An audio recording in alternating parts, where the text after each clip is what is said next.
Class में ये जो बच्चा सोया है इसका नाम है टोजो राइकी। और सभी लोग इसको पीछे से कह रहे होते हैं कि हे तुम उठ जाओ, प्रोफेसर तुम्हें बुला रहे हैं। तुम सच में एक नंबर के लूजर हो क्या? तुम क्लास में भी सोते रहते हो। और अचानक से मेन कैरेक्टर की नींद खुलती है। वो उठते ही रियलाइज करता है कि वो अभी तक जिंदा है और उसको यकीन नहीं आ रहा होता है कि आखिर ये कैसे हुआ।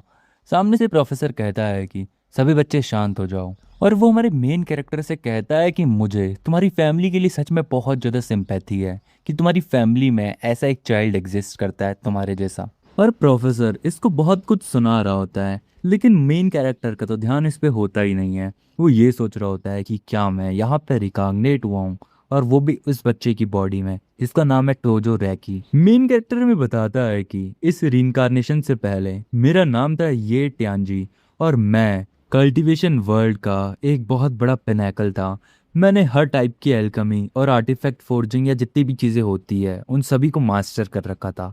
और लगभग 5,000 साल की कल्टीवेशन के बाद मैं हेवन में सबसे स्ट्रॉन्गेस्ट बन गया था।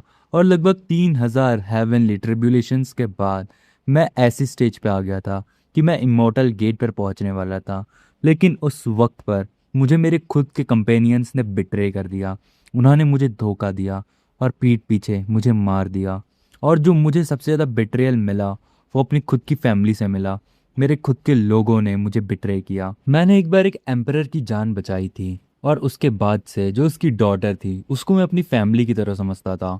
लेकिन वो इतने समय तक सिर्फ रिवेंज का वेट करती रही, और लास्ट में उसी ने मुझे धोखा दे दिया। वो मरने से पहले उस लड़की को बोलता है कि मैं पूरे जीवन फैमिलियल लव की खोज करता रहा, लेकिन अल्टीमेटली मेरी खुद की फैमिली ने ही मुझे डिस्ट्रॉय कर दिया। लेकिन तुम्हें क्या लगता है कि इतनी आसानी से ये सब कुछ ख़त्म हो जाएगा? मैं मरने के साथ साथ तुम जैसे ट्रेटर्स को भी अपने साथ ले जाऊंगा। और मरते मरते मेन कैरेक्टर अपने आप को सेल्फ डिस्ट्रक्शन वाला मोड से ख़त्म कर देता है, और अपने मरने के साथ साथ जिस लड़की ने उसे मारा था और जो पूरा का पूरा डिमोनिक पाथ था उसने वो सब कुछ ख़त्म कर दिया। प्रेजेंट सीन में मेन कैरेक्टर कह रहा होता है कि मैंने बहुत डेस्परेटली विश किया था कि काश मुझे जीने को मिल जाए। तो अब क्योंकि मुझे ये चांस मिला है तो मैं इस बॉडी का बहुत अच्छा यूज़ करूँगा। मैं इस बॉडी के अंदर जो बच्चा था उसने जो ह्यूमिलेशन सफ़र किया है, और साथ ही साथ मेरे जो पास्ट लाइफ के ग्रजेज हैं उन सभी को साथ में सेटल करूँगा। इवन दो ये जो बॉडी है ये बॉडी एक फूल की बॉडी है, मतलब जो इस बॉडी का पुराना ओनर था वो कोई ऐसा खास नहीं था। लेकिन इसके बावजूद भी मैं फील कर सकता हूँ कि इसने क्या क्या ह्यूमिलेशन सही है। वो कहता है कि इस बॉडी में किसी ने एक पॉइजन निडल को इम्प्लांट किया है, जिसकी वजह से इसका जो ब्रेन है ये कॉन्टीन्यूसली बहुत ज़्यादा डिक्लाइन की ओर जा रहा है, और मुझे जल्द से जल्द इसको क्योर करना पड़ेगा। लेकिन इसी के साथ साथ जिसने भी ये मेथड का यूज़ किया है ये सच में बहुत क्रूअल मेथड है, और जो इसका कल्प्रिट है वो कोई ऑर्डिनरी पर्सन नहीं है। ये जो पॉइजनस निडल है ये पॉइजनस निडल इस बॉडी की जान भी ले सकती थी, लेकिन क्योंकि इस बॉडी में मेरा रीइंकार्नेशन हो गया तो ये बॉडी बच गई, और मुझे जल्द से जल्द इस पॉइजन नीडल को रिमूव करना पड़ेगा। और फिर वो वहाँ से उठते हुए कहता है कि क्योंकि मैंने इस बॉडी को बोरो कर रखा है तो मैं किसी को भी इस बॉडी को र्यून नहीं करने दूंगा, और साथ ही साथ मैं इसका फुल पोटेंशियल में यूज़ करूंगा। आगे से प्रोफेसर बोलता है कि हे, क्लास अभी भी चल रही है तो तुम अपनी सीट पे बैठ जाओ। प्रोटैगनिस्ट अपने मन ही मन में कहता है कि ये मेरे से ऐसे कैसे बात कर सकता है? एक ऐसा आदमी जो इतना ज़्यादा एरोगेंट हो वो मेरे सामने ऐसे बात करेगा? मैं एक समय पे सेक्ट मास्टर था काउंटलेस डिसाइपल्स का, और किसी की भी हिम्मत नहीं थी कि वो मुझे ऑर्डर दे सकें, तो आखिर मैं यहाँ पे इनके ऑर्डर क्यों मानूं? और वो उस क्लास से बाहर जाने लग जाता है और बोलता है कि आज से ये बॉडी प्राउडली जिएगी। आज से मैं ये ट्यानजी नहीं हूँ, बल्कि आज से मैं हूँ टोजो राय की। प्रोफेसर उसको रोक रहा होता है कि रुक जाओ, लेकिन प्रोटैगनिस्ट उसके बिना सुने हुए क्लास से बाहर निकल जाता है। अब हम देखते हैं कि वो बाहर आ जाता है और कहता है कि ओ, तो मैंने देखा कि ये जो वर्ल्ड है यहाँ पे बिल्कुल भी कल्टीवेशन टेक्निक नहीं है, लेकिन उसके बावजूद भी लोग बहुत ज़्यादा कन्वीनियंट लाइफ जीते हैं। वो कहता है कि मैं अपनी मेंटल पावर की मदद से इस बॉडी की जितनी भी पास्ट मेमोरीज थी उनको तो गैदर कर सकता हूँ, लेकिन मेरे लिए अभी सबसे इम्पोर्टेंट चीज़ है यहाँ पे स्पिरिचुअल एनर्जी गैदर करना। स्पिरिचुअल एनर्जी फाउंडेशन है कल्टीवेशन की, और इसके बिना स्पिरिचुअल एनर्जी के ये जो वर्ल्ड है ये मेरे को बहुत सूखा सूखा लगता है। और स्पिरिचुअल एनर्जी गैदर करने से पहले मुझे सबसे पहले जो ब्रेन में ये पॉइजन नेडल है इसको निकालना पड़ेगा।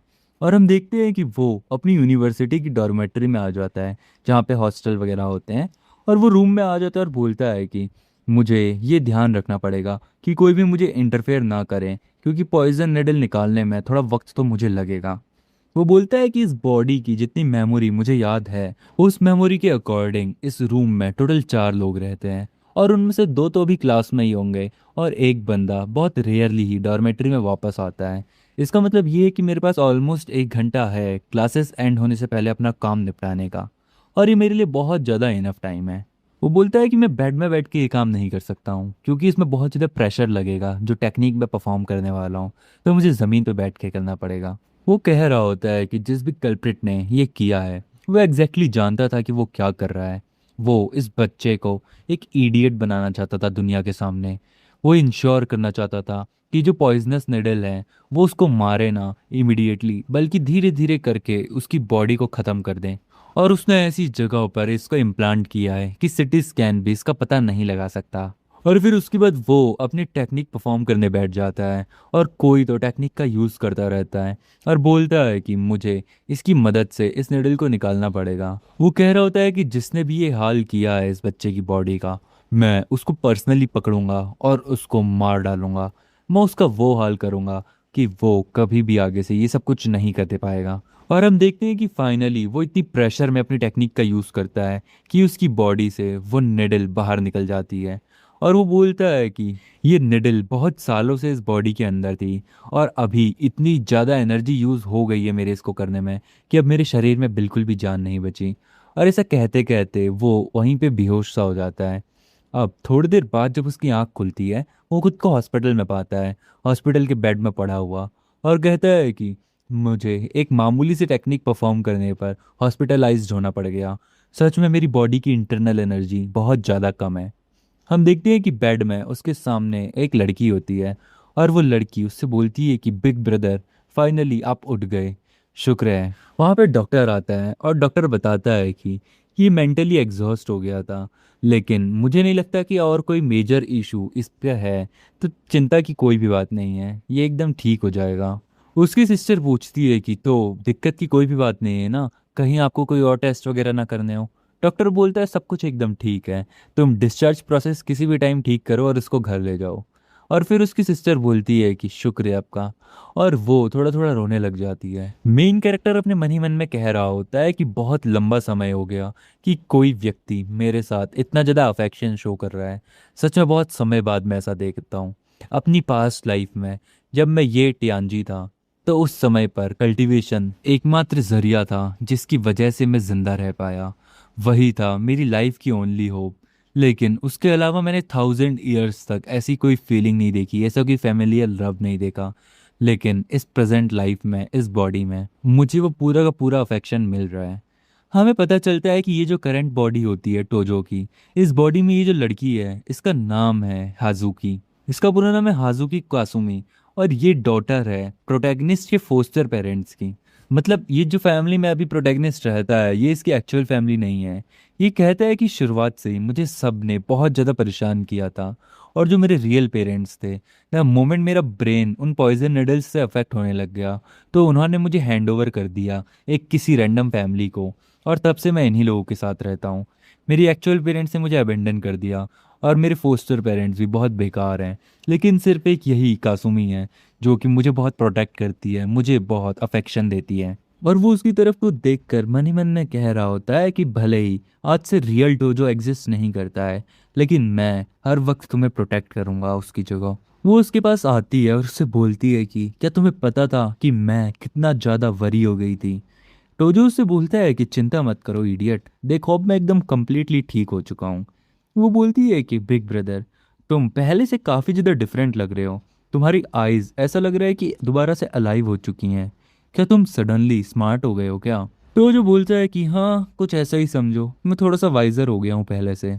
और वो बोलता है कि जिन लोगों ने मुझे हर्ट किया था, मैं उनमें से एक सिंगल व्यक्ति को भी एस्केप नहीं करने दूंगा, मैं सभी को मजा चखाऊंगा।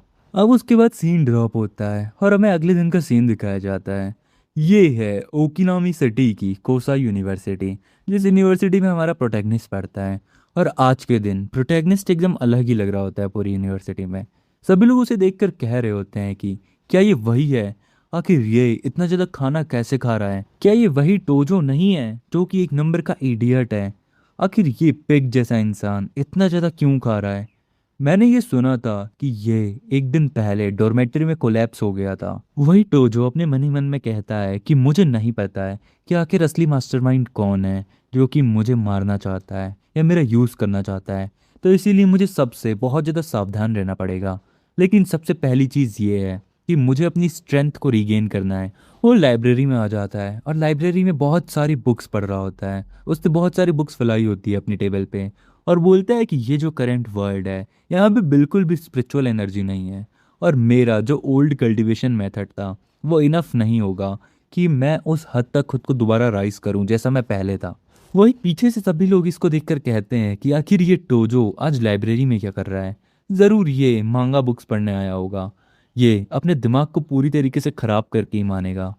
कहीं ये दूसरों की अटेंशन लेने के लिए तो यहाँ पे नहीं आया है। और सभी लोग ऐसे ही आलतू फालतू बातें इसके पीठ पीछे कर रहे होते हैं।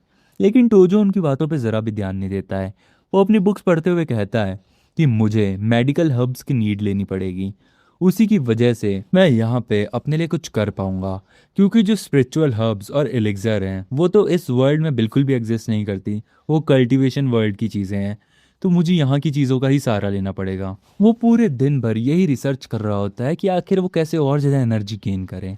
रात के वक्त पे हम देखते हैं कि वो डॉर्मेट्री में अपनी कल्टीवेशन टेक्निक की प्रैक्टिस कर रहा होता है और बोलता है कि ये जो बॉडी है ये अभी इतनी टेरिबल स्थिति में है कि इस बॉडी के स्पिरिचुअल पाथवेज कंप्लीटली ब्लॉक हो चुके हैं। वो कहता है कि मुझे यहाँ पे स्पिरिचुअल एनर्जी को फोर्स करवाना पड़ रहा है ताकि वो रिमेनिंग टॉक्सिन्स को भरें और वो धीरे धीरे अपनी बॉडी की सारी एनर्जी को गैदर कर रहा होता है एक जगह पे। और ये होती है उसकी first stage of QI refining. वो कहता है कि हाँ मैंने ये कर लिया, लेकिन ये अभी सिर्फ फर्स्ट लेयर है और कहता है कि इसकी वजह से मैंने ह्यूमन सेंसेस को तो सरपास कर दिया है। अब मैं चाहे मेरे 100 मीटर के रेडियस में छोटा सा भी कोई मोमेंट क्यों ना हो मैं उसे भी परसीव कर सकता हूँ। अब हम उतने में देखते हैं कि वो प्रैक्टिस कर रहा होता है। पीछे से उसका एक रूममेट आता है और बोलता है कि हे मुझे ऐसे डराओ मत। आखिर तुम आधी रात को डॉर्मेट्री की बालकनी में ये क्या कर रहे हो? क्या तुम सुसाइड करने की प्रैक्टिस तो नहीं कर रहे हो? और पीछे से दूसरा बंदा भी बोलता है कि चुपचाप बेड में चले जाओ, हमारी कल क्लास है, हमें सोने दो। टोजो कह रहा होता है कि हाँ क्या मैंने इतनी ज़्यादा नॉइस करी? और वो बंदा कहता है कि चुपचाप सो जाओ। टोजो अपने मन ही मन में कह रहा होता है कि अभी मुझे किसी को भी पता नहीं लगने देना है कि मैंने अपना माइंड क्लियर अप कर लिया है। वो किसी भी तरीके से मास्टरमाइंड तक ये खबर जा सकती है, क्योंकि मुझे नहीं पता है कि कौन यहाँ पे किसकी साइड है। तभी अचानक से उसका रूममेट कहता है कि क्या तुमने अपने हेयर लुक को चेंज करवा दिया? तुम सच में ऑसम लग रहे हो। टोजो मन ही मन में कहता है कि कासुमी ने ये हेयर स्टाइल मेरे लिए फिक्स किया है। फिर उसका रूममेट कहता है कि यह तुम स्टिल मेरा कंपटीशन नहीं कर सकते हो। अब जाओ थोड़ी सी नींद ले लो, अगर ऐसी बालकनी में बैठे रहोगे तो तुम्हें ठंड लग जाएगी। और टोजो अपने मन ही मन में कहता है कि लगता है जो राइकी के रूममेट्स हैं वो उसे बहुत ज़्यादा फ्रेंडली ट्रीट करते हैं, तो इनकी तो कोई दिक्कत नहीं है। लेकिन स्टिल मैं दूसरों की काइंडनेस पर रिलाई नहीं कर सकता हूँ। मुझे अपनी पास्ट लाइफ की कल्टीवेशन रेलम तक पहुँचना पड़ेगा ताकि मैं यहाँ पे उन सभी लोगों को बचा पाऊँ जिनकी मैं केयर करता हूँ। अभी मेरा आगे बहुत लंबा रास्ता है। अब सीन रह होता है और हम देखते हैं नेक्स्ट डे का सीन वुमेन डॉर्मेट्री का। जो टोजो की सिस्टर होती है वो सुबह सुबह टोजो से वीडियो कॉल पे बात कर रही होती है और कहती है कि ब्रदर तुम तो सच में अमेजिंग हो, तुम अब धीरे धीरे स्मार्ट भी होते जा रहे हो। उसकी जो रूममेट है वो कहती है कि कासुमी तुम थोड़ी हैप्पी लग रही हो, क्या हुआ, क्या तुम्हें कोई क्रश मिल गया क्या? वो कहती है कि नहीं ऐसी कोई बात नहीं है, मेरा जो ब्रदर है वो अपनी नॉर्मल स्टेज पे वापस आ रहा है। वो कहती है कि क्या तुम्हारा ब्रदर? कासुमी बोलती है कि हाँ उसके बारे में जितने भी र्यूमर्स थे वो सब के सब लोगों को पता चल जाएगा कि मेरा ब्रदर कितना अमेजिंग है और वो कितना ज़्यादा टैलेंटेड है। अब अचानक से जो उसकी फ्रेंड है वो उसे अपने फ़ोन में कुछ दिखाती है और बोलती है कि ये देखो किसी ने वीडियो रिकॉर्ड करी है कि तुम्हारा ब्रदर फील्ड में मार्शल आर्ट्स की प्रैक्टिस कर रहा है और कमेंट्स में लोग इसे मॉक कर रहे हैं। हम देखते हैं प्रेजेंट सीन में कि टोजो ग्राउंड में मार्शल आर्ट्स की प्रैक्टिस करता है और आसपास सभी लोग बोल रहे होते हैं कि ये खुद को कोई मार्शल आर्ट्स का मास्टर समझ रहा है क्या? वहीं टोजो कह रहा होता है कि जो ट्रू ड्रैगन फिस्ट है वो एक बेसिक मार्शल आर्ट है लेकिन ये अभी के लिए मेरे लिए परफेक्ट है। मैं इसे अपनी पास्ट लाइफ से कंपेयर नहीं कर सकता हूँ क्योंकि वहाँ तो मैंने सारी एकदम टेक्निक्स को मास्टर कर रखा था। लेकिन यहाँ मेरा स्टेमिना क्योंकि बहुत ज़्यादा लैग कर रहा है, तो मुझे ऑर्डिनरी मार्शल आर्ट से ही काम चलाना पड़ेगा। अब वो ऐसे प्रैक्टिस कर ही रहा होता है, तभी अचानक से उसके सामने एक बंदा आता है और बोलता है कि तुम्हारी हिम्मत कैसे हुई मेरा रास्ता रोकने की। तो जो उससे गुस्से में बोलता है कि आखिर तुम कौन हो और तुम मुझसे क्या चाहते हो। वो बंदा बोलता है कि अच्छा, तो तुम पहले से एकदम डिफरेंट लग रहे हो। तो जो मनी मन में कहता है कि ये अब थोड़ी थोड़ी दिक्कत पैदा कर रहा है, मैं चाहता नहीं था कि मैं यहाँ पे किसी से भी उलझूं। अब वो बंदा एकदम गुस्से में टोजो से कहता है कि मेरी बात सुनो, मेरा नाम है सोटोमू हायाशिडा और तुम मेरे रास्ते से दूर हो जाओ, और इसी के साथ साथ तुम कासुमी से भी दूर रहा करो अपने खुद के भले के लिए। तुम्हारा जैसा एक इडियट बिल्कुल डिजर्व नहीं करता है कि तुम उसके रास्ते में आओ।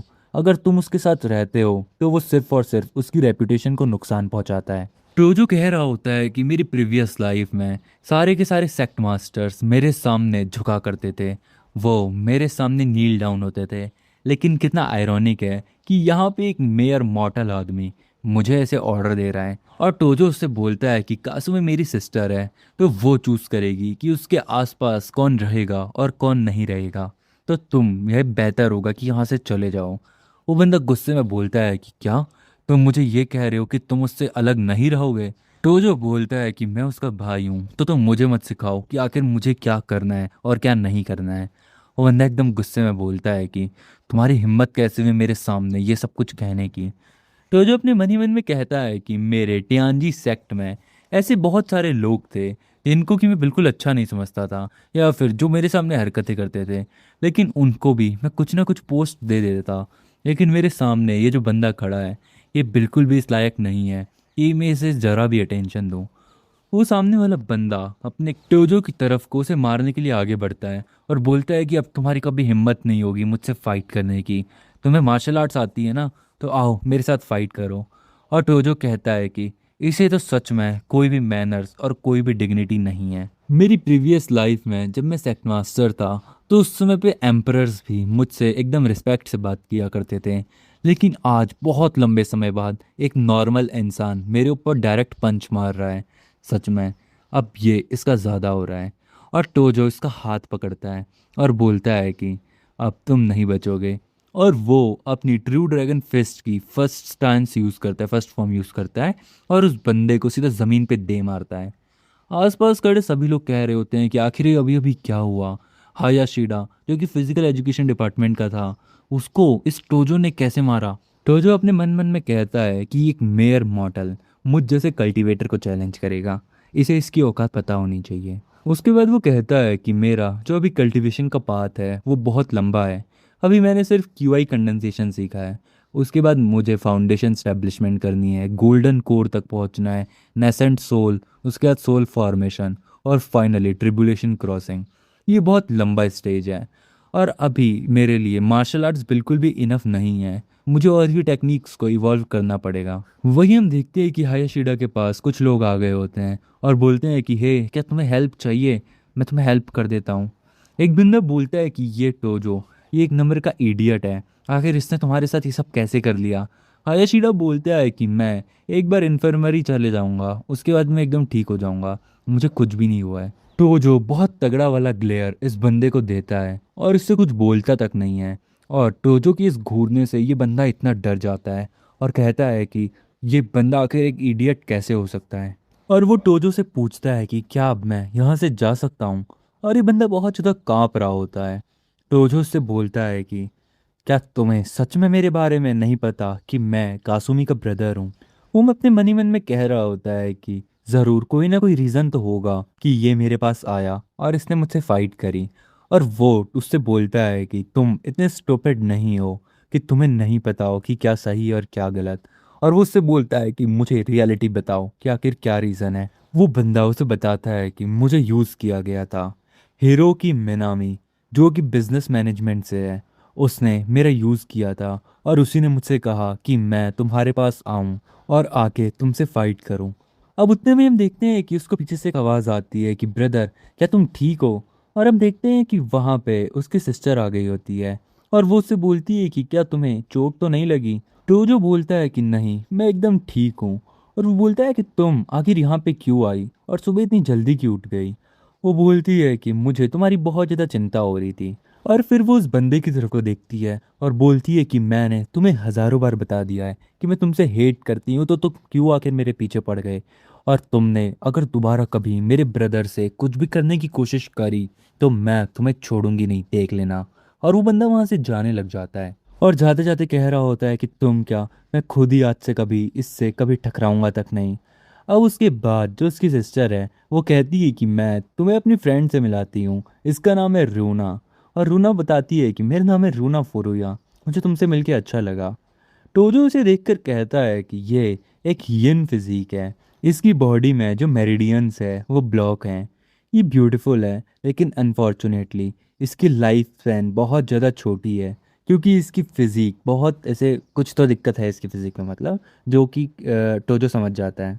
टोजो कहता है कि अगर मेरे पास मेरी पास्ट लाइफ की पावर होती तो मैं शायद इसे बचा भी सकता था, लेकिन अभी क्योंकि मेरे पास इतनी पावर नहीं है तो मैं ऐसा कुछ भी नहीं कर सकता हूँ। अब टोजो वहाँ से जाने लग जाता है और कहता है कि खैर, ये सिर्फ एक मेरी सिस्टर की फ्रेंड है, तो मुझे इस मैटर में इतना डीपली इन्वॉल्व होने की ज़रूरत नहीं है।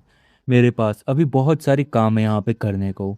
सबसे पहले मुझे हिरोकी मिनामी को ढूंढना पड़ेगा, क्योंकि वही वो पर्सन है जो कि उस बंदे से कनेक्टेड है जिसने कि मेरी बॉडी में ये पॉइजन निडल्स डाली हैं। अगर आगे मेरे पास टाइम मिला तो मैं इसका जो यिन फिजिक का इशू है उसको कभी आगे जाके रिजॉल्व कर दूंगा। और फिर वो अपनी सिस्टर से पूछता है कि ये बताओ कि बिजनेस मैनेजमेंट बिल्डिंग कहाँ पे है। वो उसको बताती है कि वो राइट साइड में ब्राउन बिल्डिंग है वहीं पे। और वो पूछती है कि आखिर तुम वहाँ क्यों जा रहे हो। तो जो बोलता है कि कुछ नहीं, मुझे बस उस बिल्डिंग का टूर करने का मन कर रहा है। और वो अपने मन ही मन में कहता है कि जो भी एक एक बंदा इन चीज़ों में इन्वॉल्व है जो कि मुझे परेशान करना चाहता है, मैं उनमें से किसी को भी नहीं छोड़ूंगा, मैं उन सबको मज़ा चखाऊंगा।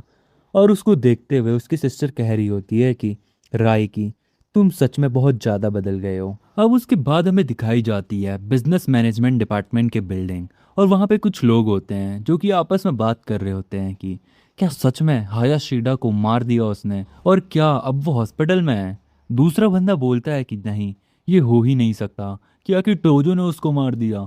क्या टोजो अभी तक सिर्फ डम होने की एक्टिंग कर रहा था इतने टाइम तक। एक बंदा बोलता है कि चलो शुक्र है कि मिनामी ने हायाशीडा को भेजा उस बंदे को टेस्ट करने के लिए। अब अचानक से एक बंदा बोलता है कि जैसा मैंने सोचा था कि जो टोजो फैमिली है वो उस बच्चे का यूज़ कर रही है कुछ ना कुछ प्लॉट करने के लिए। और ये बंदा और कोई नहीं बल्कि हीरो की मिनामी होता है।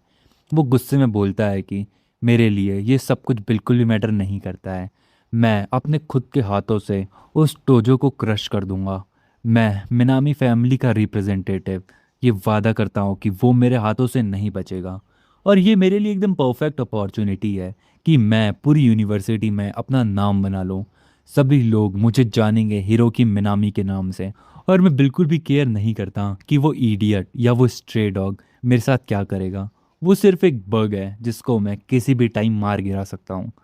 ये सब बातें कह ही रहा होता है, उतने में ही टोजो उस जगह पे आ जाता है। उस जगह पे टीचर भी मौजूद होता है और बोलता है कि आखिर तुम कौन हो, हमारी क्लास स्टार्ट होने वाली है और तुम मुझे कोई रजिस्टर्ड तो नहीं लग रहे हो इस कोर्स के लिए, तो प्लीज़ यहाँ से चले जाओ। लेकिन टोजो बोलता है कि हिरोकी मिनामी कौन है। उस क्लास की कुछ लड़कियां बोल रही होती हैं कि आखिर ये कौन है, ये हमारे डिपार्टमेंट का तो नहीं है, लेकिन ये सच में एक नंबर का औसम लग रहा है। दूसरी लड़की बोलती है कि ये तो वही इडियट टोजो है। वहीं जो मिनामी होता है वो देखकर बोलता है कि ये सच में आ गया, अब ये मेरे हाथों से नहीं बचेगा। मिनामी का एक लड़का बोलता है कि क्या तुम यहाँ पे मिनामी से फाइट करने आए हो, इडियट, तुम्हें सबसे पहले हमसे डील करनी पड़ेगी। और वो इसकी तरफ को अटैक करने के लिए आगे बढ़ते हैं। टोजो उनके अटैक्स देखकर बोलता है कि ये कितने ज़्यादा स्लो हैं, मैं बहुत इजीली इनके अटैक्स को रीड कर पा रहा हूँ। और टोजो उनको एक पंच में सुला देता है और बोलता है कि मैं दोबारा नहीं पूछूंगा, हिरोकी मिनामी को मेरे सामने लाओ कि आखिर वो कौन है। जब टोजो ने मिनामी के आदमी को मारा होता है सभी लोग ये देखकर कहते हैं कि क्या ये सच में वही टोजो राइकी है जो कि एक नंबर का इडियट है। आखिर इसके अंदर इतनी स्ट्रेंथ कैसे आई कि इसने एक ही अटैक में इनको मार गिराया। एक बंदा कहता है कि मिनामी कोई इजी आदमी नहीं है, वो मिनिस्ट्री ऑफ डिफेंस की फैमिली से बिलोंग करता है और उसके पीछे बहुत पावरफुल बैकिंग है। साथ ही साथ उसकी खुद की जो एबिलिटीज़ हैं वो भी एक अनदर लेवल पे है। टोजो भले ही कितना भी स्ट्रांग क्यों ना हो, लेकिन मिनामी के अगेंस्ट उसका कोई भी चांस नहीं है। अब मिनामी बोलता है कि तो तुम सच में इतने ज़्यादा स्ट्रांग थे। हाँ, मैंने तो तुम्हें अंडर एस्टिमेट किया। और वो एकदम गुस्से में बोलता है कि मेरा नाम मिनामी हिरोकी है। और वो टोजो के सामने आ जाता है। वहीं पे जो टीचर होता है वो भी रोक रहा होता है कि आखिर तुम कौन हो यंग मैन, और आखिर तुम इस क्लासरूम में क्या करना चाहते हो। लेकिन जो उसका ये होता है, मिनामी होता है, ये बोलता है कि प्रोफेसर ज़्यादा गुस्सा मत हो, ये बहुत जल्द ख़त्म होने वाला है। मिनामी बोलता है कि तुम आखिर यहाँ पे क्या करने आए हो। टोजो बोलता है कि तुम्हें मज़ा चखाने। और वो कहता है कि अगर तुम मेरे सामने बहुत इजीली कन्फेस कर लो कि तुमने मुझे क्यों टारगेट किया, तो मैं तुम्हें कुछ भी नहीं करूँगा। और तुम मुझे ये भी बता दो कि आखिर किसने तुम्हें ये करने को ऑर्डर दिया था, मैं तुम्हारे ऊपर बहुत ईजी रहूँगा। मिनामी बोलता है कि तुम ऐसे पहले आदमी हो जिसने इतने रूडली मुझसे बात करी। अब तुम्हें यहाँ पे इसकी सज़ा तो मिल के रहेगी। और वो टोजो की तरफ को पंच करता हुआ आगे बढ़ता है और कहता है कि तुम्हें मुझसे माफ़ी मांगनी पड़ेगी। टोजो कह रहा होता है कि ये प्योरली फोर्स पे रिलाई कर रहा है, इसके पास कोई खास टेक्निक नहीं है। और टोजो बड़े प्यार से उसके हाथ को रोक लेता है। मिनामी को यकीन नहीं हो रहा होता है कि आखिर इसने कैसे मेरे अटैक को रोक लिया, ये इम्पॉसिबल है। वो कहता रहता है कि ऐसा लग रहा है कि मैं खुद को फ्री नहीं कर पा रहा हूँ। टोजो सच में बहुत ज़्यादा स्ट्रांग होता है। और वो मिनामी को इतनी तेज़ लात मारता है कि वो क्लासरूम के दूसरे कोने में जाके पड़ता है। सभी लोग कह रहे होते हैं कि नहीं, ये नहीं हो सकता, आखिर मिनामी कैसे मारा गया। वहीं जो टीचर होता है वो कहता है कि मैं इसको यूनिवर्सिटी को रिपोर्ट करूँगा, क्लास में आखिर ऐसी चीज़ें कैसे चल रही हैं। वहीं क्लास के बाकी बच्चे बोल रहे होते हैं कि कहीं हम कुछ गलत तो नहीं देख रहे हैं, टोजो ने मिनामी को मार गिराया, आखिर ये कैसे हो पा रहा है। और मिनामी ज़रूर शांत नहीं बैठेगा, वो इसका बदला लेगा। जो पूरी यूनिवर्सिटी के प्रोफेसर्स हैं वो भी मिनामी की फैमिली को रिस्पेक्ट करते हैं, और टोजो को इससे बिल्कुल भी डर नहीं है। क्या कहीं इसीलिए तो नहीं कि वो टोजो फैमिली का पार्ट है। टोजो उसके पास आता है और कहता है कि तुम्हारी फैमिली ने ये चीज़ करने के लिए ऑर्डर दिया था, है ना। वो बंदा कहता है कि तुम आखिर क्या करने की सोच रहे हो। टोजो बोलता है कि अगर आगे से तुम्हें मुझसे कोई भी काम हो तो डायरेक्टली मेरे पास आना, किसी आलतू फालतू लोगों को मत भेजना, और ना ही मेरी फैमिली में से किसी को भी उसमें ड्रैग करना। और ऐसा कहते हुए वो उसको और मारने लग जाता है। और हम देखते हैं कि मिनामी कुछ नहीं कर पा रहा होता है, क्योंकि जो टोजो है उसने उसके सारे के सारे आर्म्स को डिसलोकेट कर दिया होता है। और टोजो कहता है कि क्या तुम और कुछ करना चाहते हो। मिनामी कहता है कि नहीं, मैं सरेंडर करता हूँ, और मैं आगे से बिल्कुल भी टोजो फैमिली से मतलब नहीं रखूँगा। टोजो उससे भूलता है कि टोजो फैमिली नहीं, हाजुकी फैमिली, मैं हाजुकी फैमिली की बात कर रहा हूँ। हाजुकी मतलब वही उसकी बहन की फैमिली जहाँ पे वो अभी रहता है। और वो बंदा कहता है कि हाँ हाँ, चाहे कोई भी फैमिली हो, मैं उनके आसपास बिल्कुल भी नहीं रहूँगा। और टोजो उठता हुआ बोलता है कि गुड। जैसे ही टोजो वहाँ से चला जाता है तो वो अपने बंदों से कहता है कि आखिर तुम लोग देख क्या रहे हो, मुझे जल्द से जल्द हॉस्पिटल लेके जाओ। और उसके बंदे बोलते हैं यस बॉस। वहीं प्रोफेसर कहता है कि आखिर ये इतना डिसग्रेसफुल पर्सन कौन था जिसने कि डे लाइट में अकेडमी की वॉयलेंस करी है। वो कहता है कि मैं इसके अगेंस्ट डिसिप्लिनरी पनिशमेंट इशू करवाऊंगा। इस स्टूडेंट का नाम क्या था। और बच्चे उसे बताते हैं कि इसका नाम था टोजो राइकी, और वो आजकल कैंपस में काफ़ी ज़्यादा फेमस है। सीन यहीं पे ड्रॉप होता है और अगले सीन में हम कासुमी की क्लासरूम का सीन देखते हैं। उसकी एक फ्रेंड उससे बोलती है कि कासुमी, क्या तुमने स्कूल की साइट देखी, तुम्हारा ब्रदर एक ह्यूज ट्रबल में है। वो उसको दिखाती है कि वहाँ पे टोजो और मिनामी की फाइट की वीडियो अपलोड हुई होती है, और सभी लोग लिख रहे होते हैं कि आखिर ये फाइट कितनी क्रेजी हुई है। वो बोलती है कि वाओ बिग ब्रदर कितने ज़्यादा कूल लग रहे हैं। उसकी फ्रेंड तभी बोलती है कि लेकिन ये चीज़ मत भूलो कि उसने जिसके साथ फाइट करी है वो बंदा मिनिस्ट्री ऑफ डिफेंस की फैमिली से आता है। तुम्हारा भाई बहुत सीरियस मैटर में ड्रैग हो सकता है।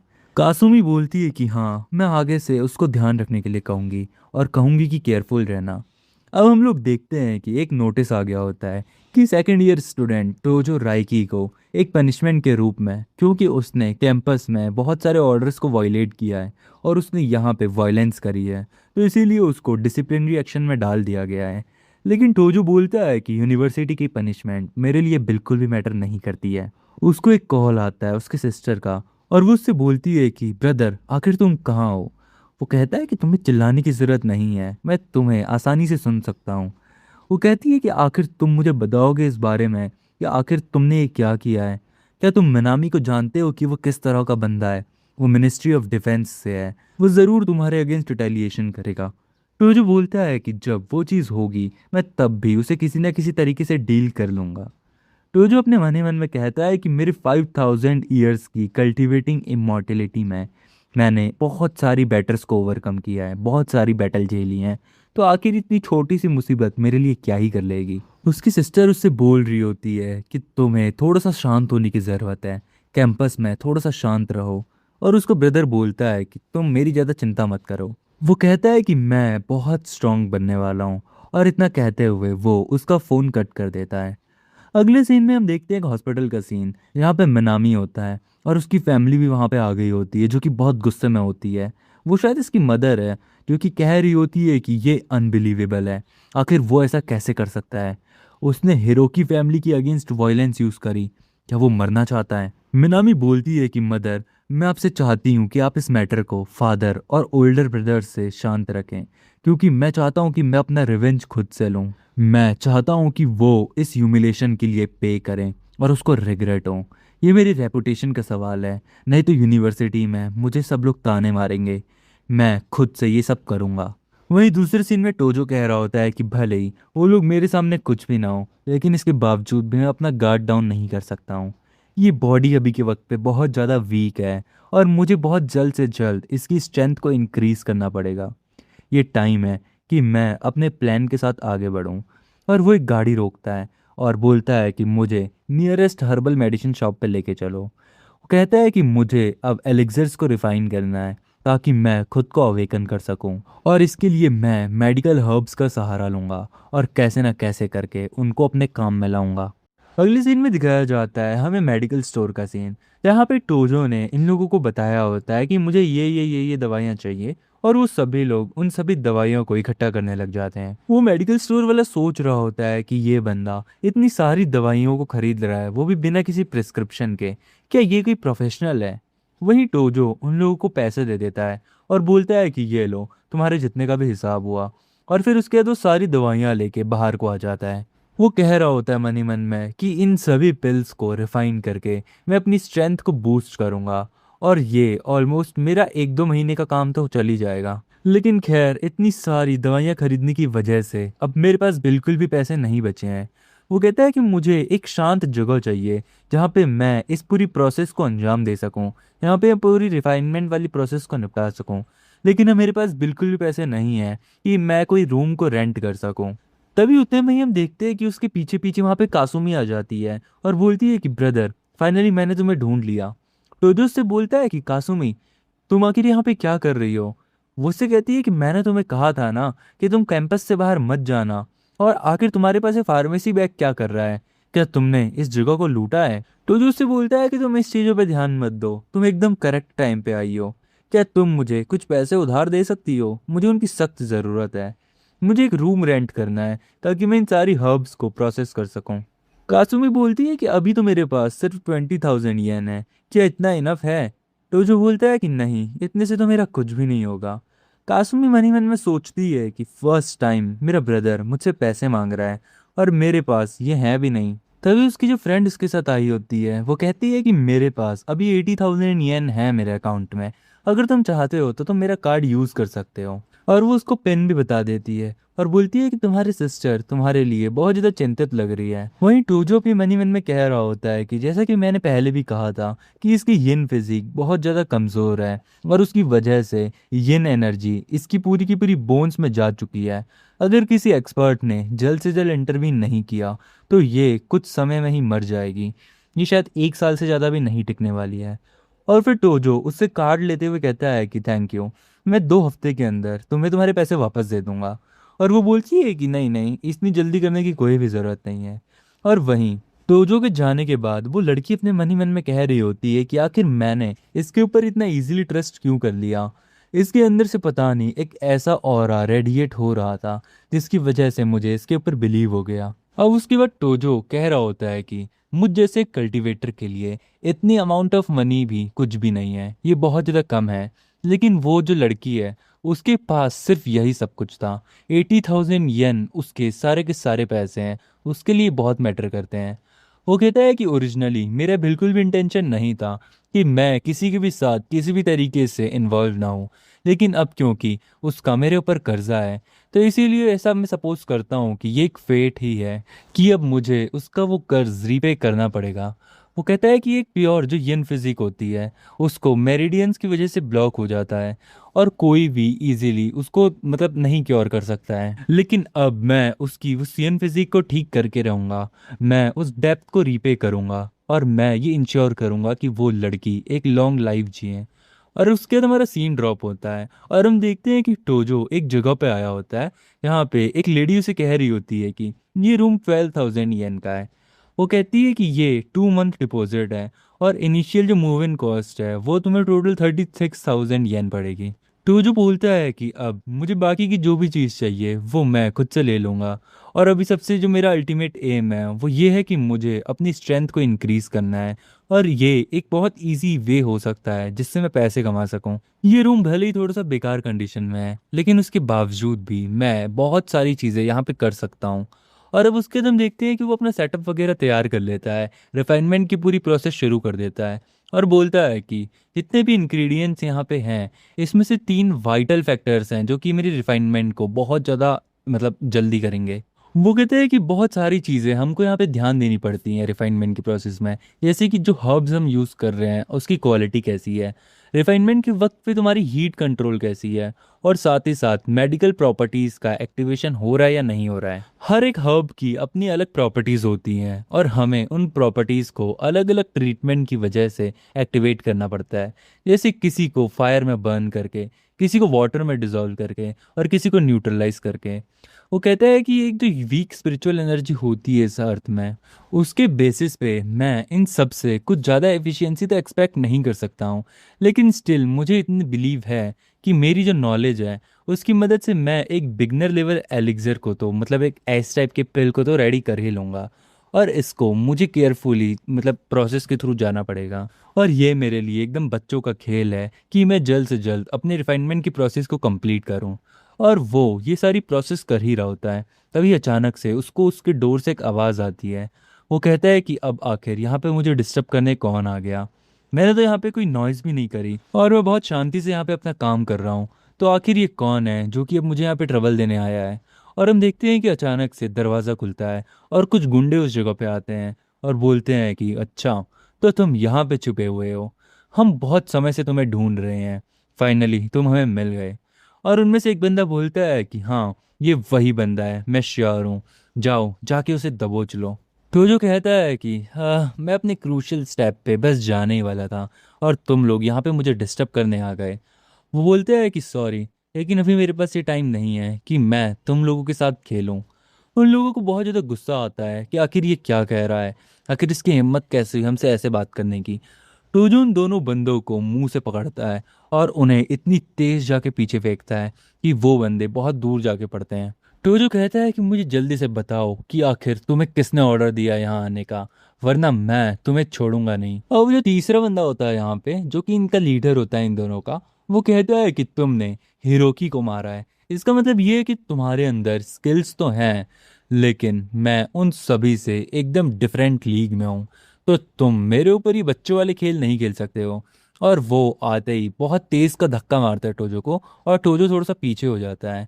वो कह रहा होता है कि इसके अंदर फ्लक्चुएशन है थोड़ी बहुत स्पिरिचुअल एनर्जी की, कहीं ऐसा तो नहीं कि इस वर्ल्ड में भी कुछ ना कुछ कल्टीवेटर्स हैं। वो बंदा बोलता है कि तुमने मेरी एल्बो स्ट्राइक को इतनी इजीली ले लिया, सच में तुम बहुत ज़्यादा टफ हो। अब तभी वो दोबारा से उसके ऊपर अटैक करने के लिए आगे बढ़ता है। टोजो को रियलाइज़ होता है कि नहीं, इसके अंदर कोई स्पिरिचुअल एनर्जी नहीं है और ना ही ये कोई कल्टीवेटर है, इसके अंदर पूरी की पूरी फिजिकल एनर्जी है। इसने अपने आप को इतना मजबूत बना लिया है फिजिकल एनर्जी से कि इसकी बॉडी सच में बहुत ज़्यादा रिफाइन हो चुकी है। वो कहता है कि मैंने शायद इस वर्ल्ड के लोगों को थोड़ा सा अंडर एस्टिमेट कर लिया। अगर मेरी मेमोरीज करेक्ट हैं तो ये जो प्रैक्टिस का यूज़ कर रहा है उसे मार्शल आर्ट कहते हैं और ये एक मार्शल आर्टिस्ट है। खैर ये कुछ भी यूज़ कर रहा हो, इसकी जो भी टेक्निक हो, ये हमारे कल्टीवेशन से तो बहुत ज़्यादा इन्फीरियर है अभी भी। इनकी जो पावर है वो बहुत ज़्यादा वास्टली एक्सीड होती है, लेकिन सिर्फ एक ऑर्डिनरी फॉर्म में। हमारी तरह इमॉर्टल फॉर्म में नहीं। अब ये जो बंदा होता है ये इससे टोजो से कहता है कि तुम्हारे पास ये जो पॉट है, ऐसा लगता है कि ये तुम्हारे लिए बहुत ज़्यादा प्रीशियस है, तभी तुम इसे इतना ज़्यादा प्रोटेक्ट कर रहे हो। और वो एक बहुत तेज़ की लात उस पॉट पे मारता है और वो उसका पूरा इंग्रेडिएंट गिरा देता है। टोजो बहुत गुस्से में बोलता है कि डैम इट, ये अपने मतलब प्रोसेस फिनिश होने के बहुत ज़्यादा क्लोज थी, लेकिन इसने सब कुछ बर्बाद कर दिया। फिर वो बंदा टोजो के ऊपर और ज़्यादा अटैक करता है और कहता है कि जैसा मैंने सोचा था, तुम किसी चीज़ को इतना प्रोटेक्ट कर रहे हो तो उसके अंदर ज़रूर कुछ ना कुछ वैल्यूएबल होगा। अब तुम्हें कैसा लगा?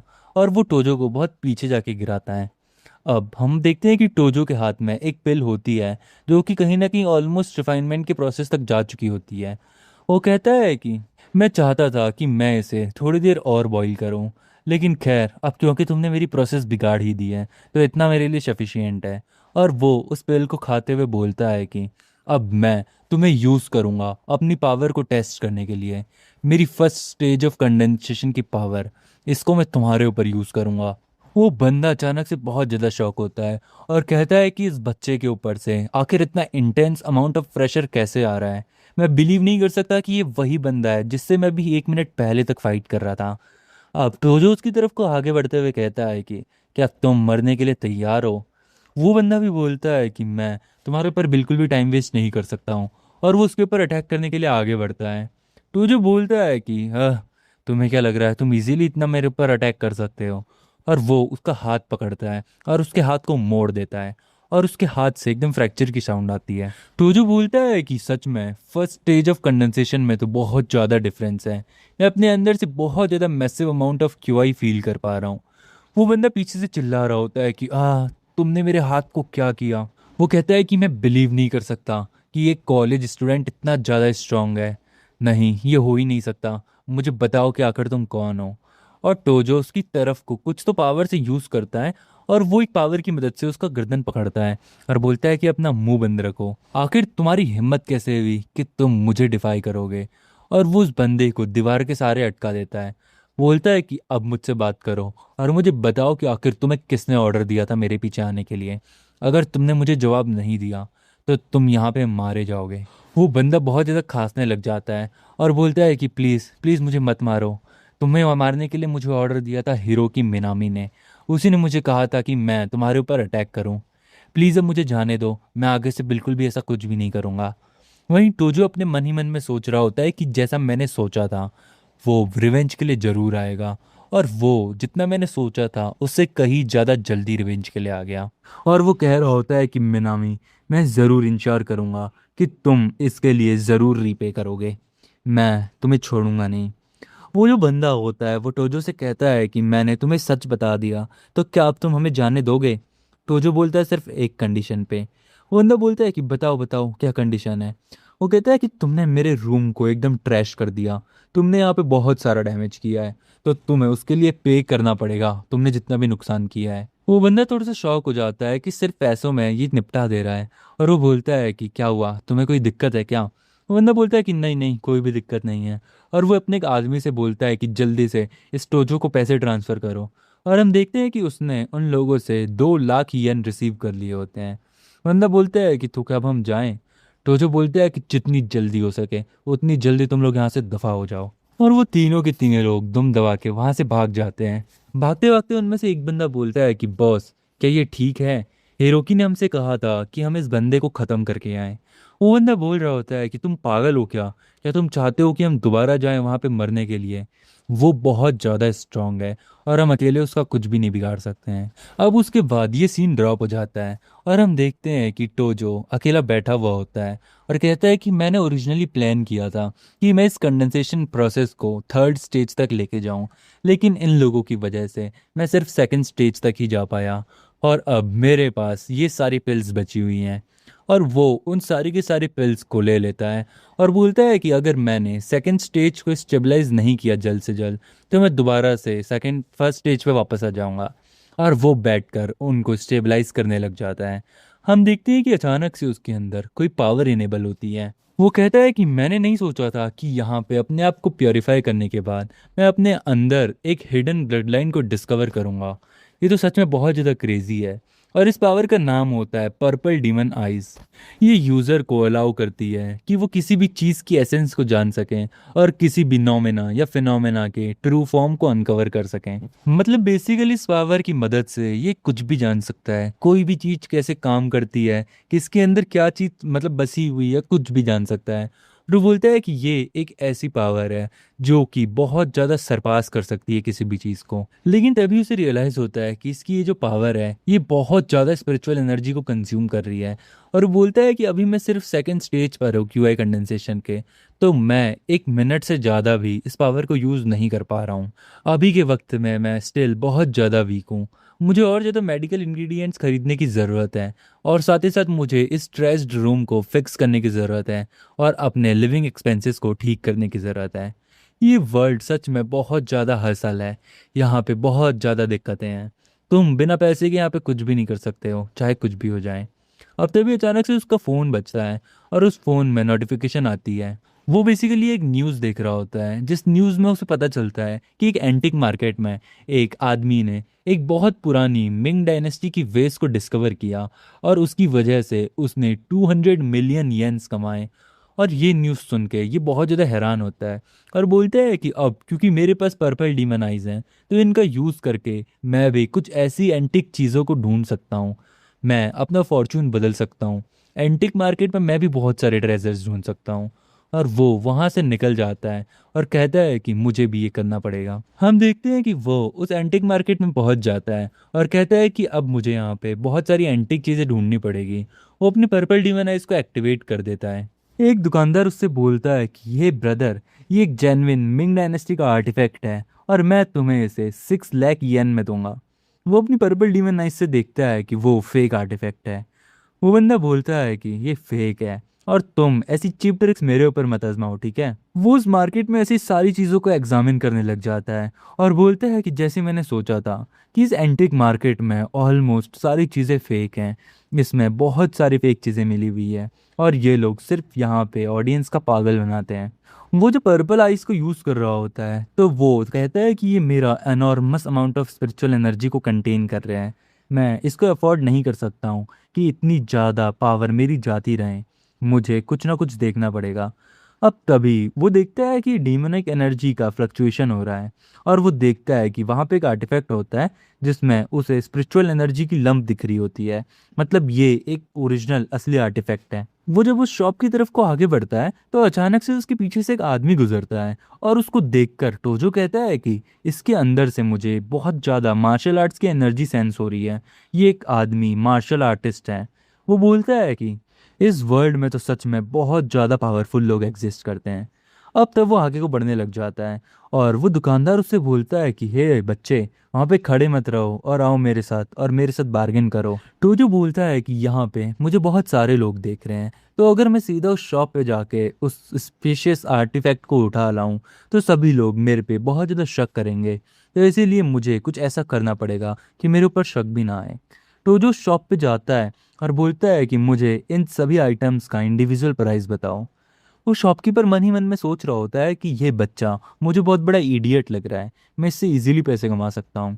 वो बोलता है कि ये नेकलेस 20,000 येन का है, ये फोल्डिंग फैन 36,000 येन का है और ये आयरन 10,000 येन का है। टोजो बोलता है कि ये तो बहुत ज़्यादा एक्सपेंसिव है और टोजो अपने मन ही मन में कह रहा होता है कि मैं ऐसा प्रिटेंड करूंगा जैसे मैं इस फ़ैन में इंटरेस्टेड हूँ। टोजो बोलता है दुकानदार से कि मुझे ये फ़ैन बहुत ज़्यादा पसंद आया है और क्योंकि आप बिल्कुल भी प्राइस कम नहीं कर रहे हैं तो मुझे ये आयरन आर्टिफैक्ट एकदम फ्री में दे दो। वो दुकानदार बोलता है कि हाँ बिल्कुल ले जाओ तुम। और वो अपने मन ही मन में कहता है कि हाँ, मुझे इसमें क्या नुकसान, मैंने तो वैसे भी इसे एक कंस्ट्रक्शन साइट से उठाया था। और टोजो अपने मन ही मन में कह रहा होता है कि वाओ, इस स्पिरिचुअल एनर्जी से जो कि इस आयरन आर्टिफैक्ट के अंदर है, मैं इससे एक डिवाइन आर्टिफैक्ट को गैदर कर सकता हूँ। और वो उसको 36,000 येन की पेमेंट देके निकल जाता है और बोलता है कि साथ ही साथ ये जो फोल्डिंग फ़ैन है ये भी एक वैल्यूएबल एंटिक तो है ही, मैं इसको रीसेल कर सकता हूँ और इससे 100 टाइम्स ज़्यादा पैसा कमा सकता हूँ जितना कि मैंने यहाँ पे किया है। अब वो इस मार्केट से निकल ही रहा होता है, तभी उसको पीछे से एक आवाज़ आती है कि प्लीज़ प्लीज़ कोई मेरी हेल्प करो, एक आदमी यहाँ पे गिर गया है, क्या यहाँ पे कोई डॉक्टर है। और जब टोजो वहाँ पे पास जाता है तो हम देखते हैं कि एक बूढ़ा आदमी ज़मीन पे पड़ा हुआ होता है, और सभी लोग मतलब जो उसके आसपास होते हैं वो मदद की गुहार मांग रहे होते हैं। उसके पास में शायद उसका ग्रैंडसन होता है, क्योंकि बोल रहा होता है कि प्लीज़ कोई एम्बुलेंस को कॉल करो। हम देखते हैं कि उसके साथ में वो बंदा भी होता है जिसके अंदर से टोजो ने मार्शल एनर्जी को सस्पेक्ट किया होता है। अब तभी टोजो उस बंदे के पास आता है और वो देखता है कि ये जो मार्शल आर्ट एक्सपर्ट है ये भी यहीं पे है। क्या ये लोग कोई इन्फ्लुएंशियल फैमिली से बिलोंग करते हैं? खैर, ये मेरे बिल्कुल भी बिजनेस का नहीं है, मैं यहाँ से जाऊँगा और अपना काम करूँगा।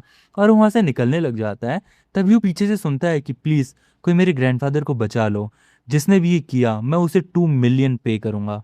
अब ये सुनते ही टोजो को लालच आ जाता है और बोलता है कि 2 मिलियन, अब मेरे पास कोई भी रीज़न नहीं है कि मैं इन्हें मना करूँ। हम देखते हैं कि वहाँ पे एक बंदा उससे बोलता है कि प्लीज़ एम्बुलेंस को बुलाओ। वो बंदा बोलता है कि एम्बुलेंस आने में अभी भी 10 मिनट लगेंगे। और वो ग्रैंडसन चिल्ला चिल्ला के हेल्प मांग रहा होता है। आसपास में सभी लोग कह रहे होते हैं कि अगर यहाँ पे कोई डॉक्टर होता भी तो मुझे नहीं लगता कि इस बच्चे की कोई हेल्प कर पाता, क्योंकि इसके ग्रैंडफादर मुझे बहुत सीरियस बीमारी वाले लग रहे हैं। और हम देखते हैं कि वो बहुत ज़्यादा ऐसे चिंता में आ जाता है और बोलता है कि ग्रैंडफादर, क्या यही आपका एंड है? अब तभी अचानक से वहाँ पे टोजो आता है और वो सभी को साइड करते हुए बोलता है कि हट जाओ सभी लोग, मुझे रास्ता दो। और वो आगे आके बोलता है कि मैं इन्हें बचा सकता हूँ। वो ग्रैंडसन कहता है कि क्या तुम डॉक्टर हो?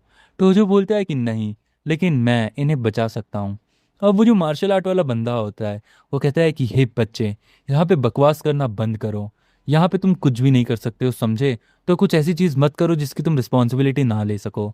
और तभी टोजो उसका हाथ पकड़ता है और बोलता है कि ये आर्ग्यू करने में टाइम वेस्ट मत करो, वरना बहुत कुछ हो सकता है। वो मार्शल आर्ट वाला बंदा एकदम शॉक हो जाता है, क्योंकि उसने रियलाइज़ किया होता है कि टोजो ने जब उसका हाथ पकड़ा था तो उसके हाथ में बहुत इमेंस एनर्जी थी, और उसको यकीन ही नहीं हो रहा होता है कि आखिर ये इतना ज़्यादा स्ट्रांग कैसा है। अब तभी टोजो उस ग्रैंडफादर से बोलता है कि आप सीधा बैठ जाइए। वो उसको सीधा बैठाता है। वो कहता है कि मेरे अंदर जो स्पिरिचुअल एनर्जी है वो अभी सेकंड स्टेज कंडेंसेशन की है, वो थोड़ी सी वीक है, लेकिन ये इतनी सफिशिएंट ज़रूर है कि इस आदमी की जो हार्ट की मेरिडियंस हैं इसको मैं रिस्टोर कर सकूं, मतलब बेसिकली उनमें जान डाल सके दोबारा। वो अपने हाथ में एनर्जी गैदर करता है और एक तेज का शॉट उसके पीछे मारता है उसकी पीठ पे, और हम देखते हैं कि अचानक से उसके मुंह से खून निकलने लग जाता है।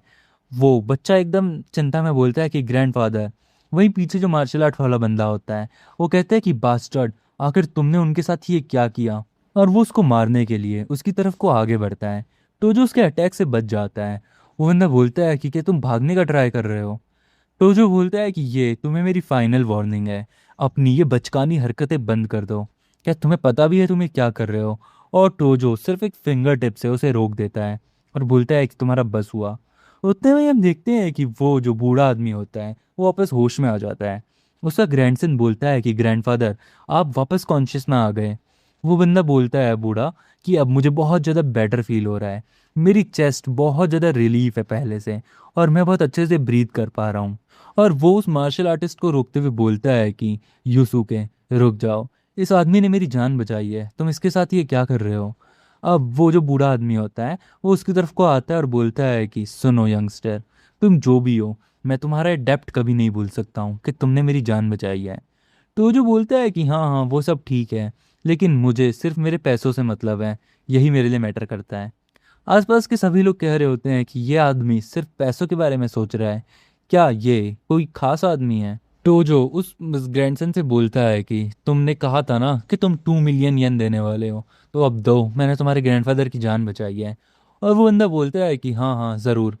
और वो जो बूढ़ा आदमी होता है वो कहता है कि हाँ, मुझे तुम्हारे जैसे ऑनेस्ट लोग बहुत ज़्यादा पसंद है। और वो बूढ़ा आदमी यूसुके से बोलता है कि इसको इसके पैसे दे दो। वो बंदा अपने बैग से एक बहुत बड़ी मतलब नोटों की गड्ढे निकालता है और बोलता है कि लो, जैसा कि हमने प्रॉमिस किया था, ये रहे तुम्हारे 2 मिलियन येन। और वो बोलता है कि मुझे माफ़ कर देना कि मैंने तुम्हारे ऊपर अटैक किया, मैं भूल गया था कि तुम मेरे ग्रैंडफादर की जान बचा रहे हो। वहीं पब्लिक में जितने भी लोग होते हैं वो सभी लोग कह रहे होते हैं कि ये इतना ज़्यादा कैश हाथ में लेके घूमते हैं, मैंने इतना पैसा तो अपनी लाइफ में आज तक कभी नहीं देखा। और ये आदमी जिसने इसकी जान बचाई है, इसका तो जैकपॉट लग गया। टोजो भी अपने मन ही मन में सोच रहा होता है कि ये लोग इस तरह की प्लेस में, जो कि एक क्राउडेड मार्केट है, यहाँ पे भी इतना ज़्यादा कैश लेके घूम रहे हैं, ये सच में बहुत रिच फैमिली वाले होंगे। और फिर टोजो वहाँ से जाने लग जाता है और कहता है कि ठीक है, फिर आगे कभी मुलाकात हुई तो बढ़िया। लेकिन तभी अचानक से वो बूढ़ा आदमी उसको रोकते हुए बोलता है कि रुक जाओ। टोजो कहता है कि अब तुम्हें क्या चाहिए। वो बोलता है कि मेरे अंदर एक क्रोनिक इलनेस है, जिसकी वजह से मुझे कभी भी ये रैंडमली अटैक्स आ जाते हैं, और इसका कोई क्योर भी नहीं है। जो हॉस्पिटल वाले हैं उसने इसको एक क्रोनिक हार्ट कंडीशन कह दिया है, और इसका कोई फंडामेंटल क्योर वो लोग नहीं बताते हैं, सिर्फ डायग्नोसिस करते रहते हैं। हाउएवर, जो तुमने मुझे ट्रीटमेंट दिया उससे मुझे लिटरली बहुत ज़्यादा रिलीफ हुआ। इतना रिलीफ कि हॉस्पिटल वाले भी आज तक कभी ये नहीं कर पाए। तुम्हारा फर्स्ट एड सच में कमाल का था। क्या तुम इसको कैपेबल हो कंप्लीटली क्योर करने के लिए? क्या तुम इसको पूरी तरीके से ठीक कर सकते हो मेरे इस डिसीज़ को?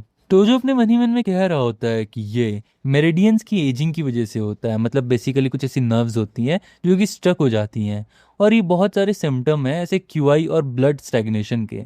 टोजो कहता है कि मेरी जो स्किल्स हैं उसकी वजह से मैं इसको क्योर कर सकता हूँ कम्प्लीटली, मुझे कुछ एलिक्सर यूज़ करने की ज़रूरत है। और वो उस बूढ़े आदमी से कहता है कि हाँ, मैं ये कर सकता हूँ। उसका ग्रैंडसन एकदम शॉक होते हुए कहता है कि आखिर तुम ये क्या कह रहे हो? इवन डॉक्टर्स तक ने ये कह दिया है कि इस करंट कंडीशन को मेंटेन करना बहुत मुश्किल है। टोजो कहता है कि भले डॉक्टर्स ये क्योर ना कर पाए, लेकिन मैं ये क्योर कर सकता हूँ। बूढ़ा आदमी बोलता है कि तुम आखिर इसके लिए कितने पैसे चार्ज करोगे? टोजो कहता है कि हर साल के 2 मिलियन, और मैं गारंटी दे सकता हूँ कि अगले 20 साल तक तुम जिंदा रहोगे बहुत आसानी से, तुम्हें कुछ भी नहीं होगा। आसपास पे खड़े सभी लोग बोलते हैं कि 20 साल के, हर साल के 2 मिलियन, ये तो 40 मिलियन हो गए। सच में ये बहुत ज़्यादा एक्सपेंसिव है। वो बूढ़ा आदमी हंसने लग जाता है और बोलता है कि ये तो बहुत ज़्यादा चीप है, इतना सस्ता। टोजो अपने मन ही मन में कहता है कि उसको ये अमाउंट भी चीप लग रहा है, ये कोई नॉर्मल आदमी नहीं है। वहीं वो बूढ़ा कह रहा होता है कि ऑफ कोर्स मैं तुम्हें ये सारा पैसा पे कर दूंगा, लेकिन मैं अभी तुम्हें कैश नहीं दे पाऊंगा।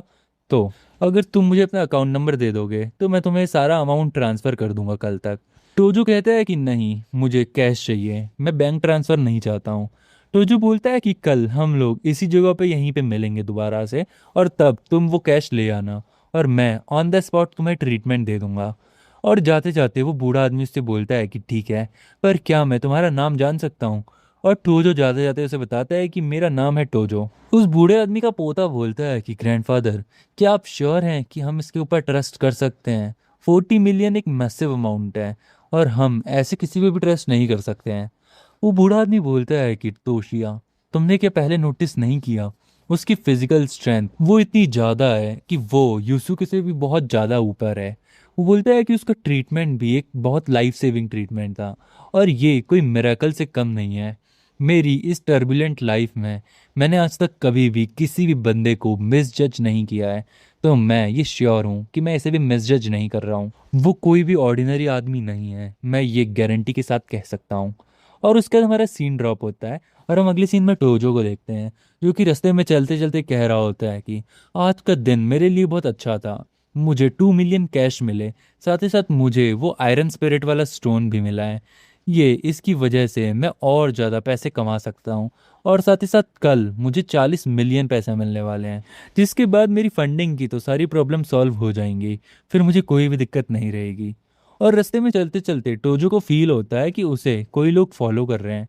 वो बोलता है कि ये 3 लोग हैं जो कि मुझे फॉलो कर रहे हैं। वो अराउंड मेरे 30 मीटर पीछे हैं, और ये लोग बहुत समय से मुझे फॉलो कर रहे हैं। टोजो उन्हें नोटिस कर लेता है और बोलता है कि कहीं इन लोगों को भी मिनामे ने तो नहीं भेजा है, या फिर कहीं ये उस ओल्ड मैन के आदमी तो नहीं है जिसको मैंने अभी क्योर किया, कि वो ये देखने के लिए मुझे फॉलो कर रहे हो कि आखिर मैं कौन हूँ, क्या करता हूँ। एंड बस यहीं पे ये वाला चैप्टर फिनिश हो जाता है। अब तो जो अचानक से रियलाइज़ करता है कि जो फुटस्टेप इसे आ रहे हैं, इसने फुटस्टेप पहले कहीं सुने हुए हैं, और वो समझ जाता है कि ये वही 3 लोग हैं जो कि दिन में इसके रूम में आए थे। वो जो लीडर होता है वो तो इस बार आया होता है, लेकिन वो अपने साथ 2 अलग लोगों को लाया होता है। वो उनसे बोलता है कि तुम लोग केयरफुल रहना, ये बंदा बहुत ज़्यादा डेंजरस है। साथ वाला एक बंदा बोलता है कि तुम आखिर डरे हुए कि हो, तुम्हें पता है ना हम तुमसे भी कई ज़्यादा ताकतवर हैं, तो शांत रहो। और दूसरा बंदा कहता है कि वैसे भी हम लोगों को इस बार इससे टक्कर थोड़ी लेनी है, हमें तो सिर्फ अपना प्लान एग्जीक्यूट करना है। अब वो क्या प्लान है वो आपको आगे पता चलेगा। टोजो आगे बढ़ता रहता है और वो इन लोगों को भनक नहीं लगने देता है कि उसने इन लोगों को देख लिया है, और वो कह रहा होता है कि मैं अब इनको मजा चखाऊंगा ताकि आगे से इनकी ऐसी करने की जरूरत ना हो। उतने में ही वो बंदे टोजो के सामने आ जाते हैं, और वो जो मेन बंदा होता है वो कहता है कि तुमने एक्सपेक्ट नहीं किया होगा ना कि मैं वापस से तुम्हारे सामने आऊंगा। टोजो बोलता है कि हाँ तुम एकदम सही कह रहे हो, मैंने बिल्कुल भी एक्सपेक्ट नहीं किया था। और टोजो एकदम गुस्से में कह रहा होता है कि कुछ लूजर्स ऐसे होते हैं जो कि दोबारा वापस आते हैं सिर्फ और सिर्फ मरने के लिए। और टोजो का इतना गुस्सा देखकर उस बंदे की भी फटने लग जाती है। वो गुंडा अपने साथ वाले बंदों से कहता है कि जल्दी से इसके ऊपर अटैक करो, और वो सभी लोग उसके ऊपर अटैक करने के लिए आगे बढ़ जाते हैं। और एक बंदा कहता है कि अब तो मैं तुम्हें मार के ही दम लूंगा। तो जो अपने मन ही मन में कह रहा होता है कि भले ही ये लोग नॉर्मल लोगों से स्ट्रांग क्यों ना हो, लेकिन मेरे लिए ये कुछ भी मैच के नहीं है। मैं एक ऐसा बंदा हूँ जो कि क्यूआई रिफाइनमेंट की सेकंड लेयर को रीच कर चुका हूँ। तो ये इनको क्या लग रहा है ये मेरे सामने टिकेंगे? ये दोनों अगर साथ में मिलके भी मुझे मारे तब भी मेरा कुछ नहीं बिगाड़ सकते हैं। और हम देखते हैं कि टोजो इनके अटैक से बचता है और कहता है कि क्या हो सकता है आखिर एग्जैक्टली इनका गोल, आखिर ये दोबारा मेरे पास क्यों आए हैं सिर्फ और सिर्फ पिटने के लिए। और वो बंदे एकदम शॉक हो जाते हैं कि टोजो ने बड़े प्यार से इनके अटैक से डॉज कर लिया। और टोजो पीछे मुड़ते पलक झपकते ही सीधा पाम इन दोनों के पेट पे मारता है, मतलब हाथ से अटैक करता है, सो पूरा ऑरा इकट्ठा करके एक ही जगह पे। और ये दोनों इतना पीछे जाके पड़ते हैं कि इनकी आवाज़ भी नहीं निकलती है। वो तीसरा बंदा इनका लीडर टोजो के पीछे से चाकू लेते हुए आता है और बोलता है कि मैं तुम्हें बचाऊंगा। लेकिन टोजो बोलता है कि अब मुझे इसको ख़त्म करना ही पड़ेगा।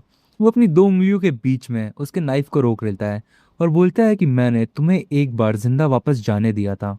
वो बंदे की एकदम फट जाती है और बोलता है कि आखिर तुम क्या प्लान करना चाह रहे हो।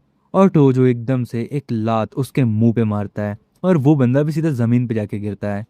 टोजो उससे पूछता है कि आखिर मिनामी ने तुम्हें कितना पे किया ये सब करने के लिए?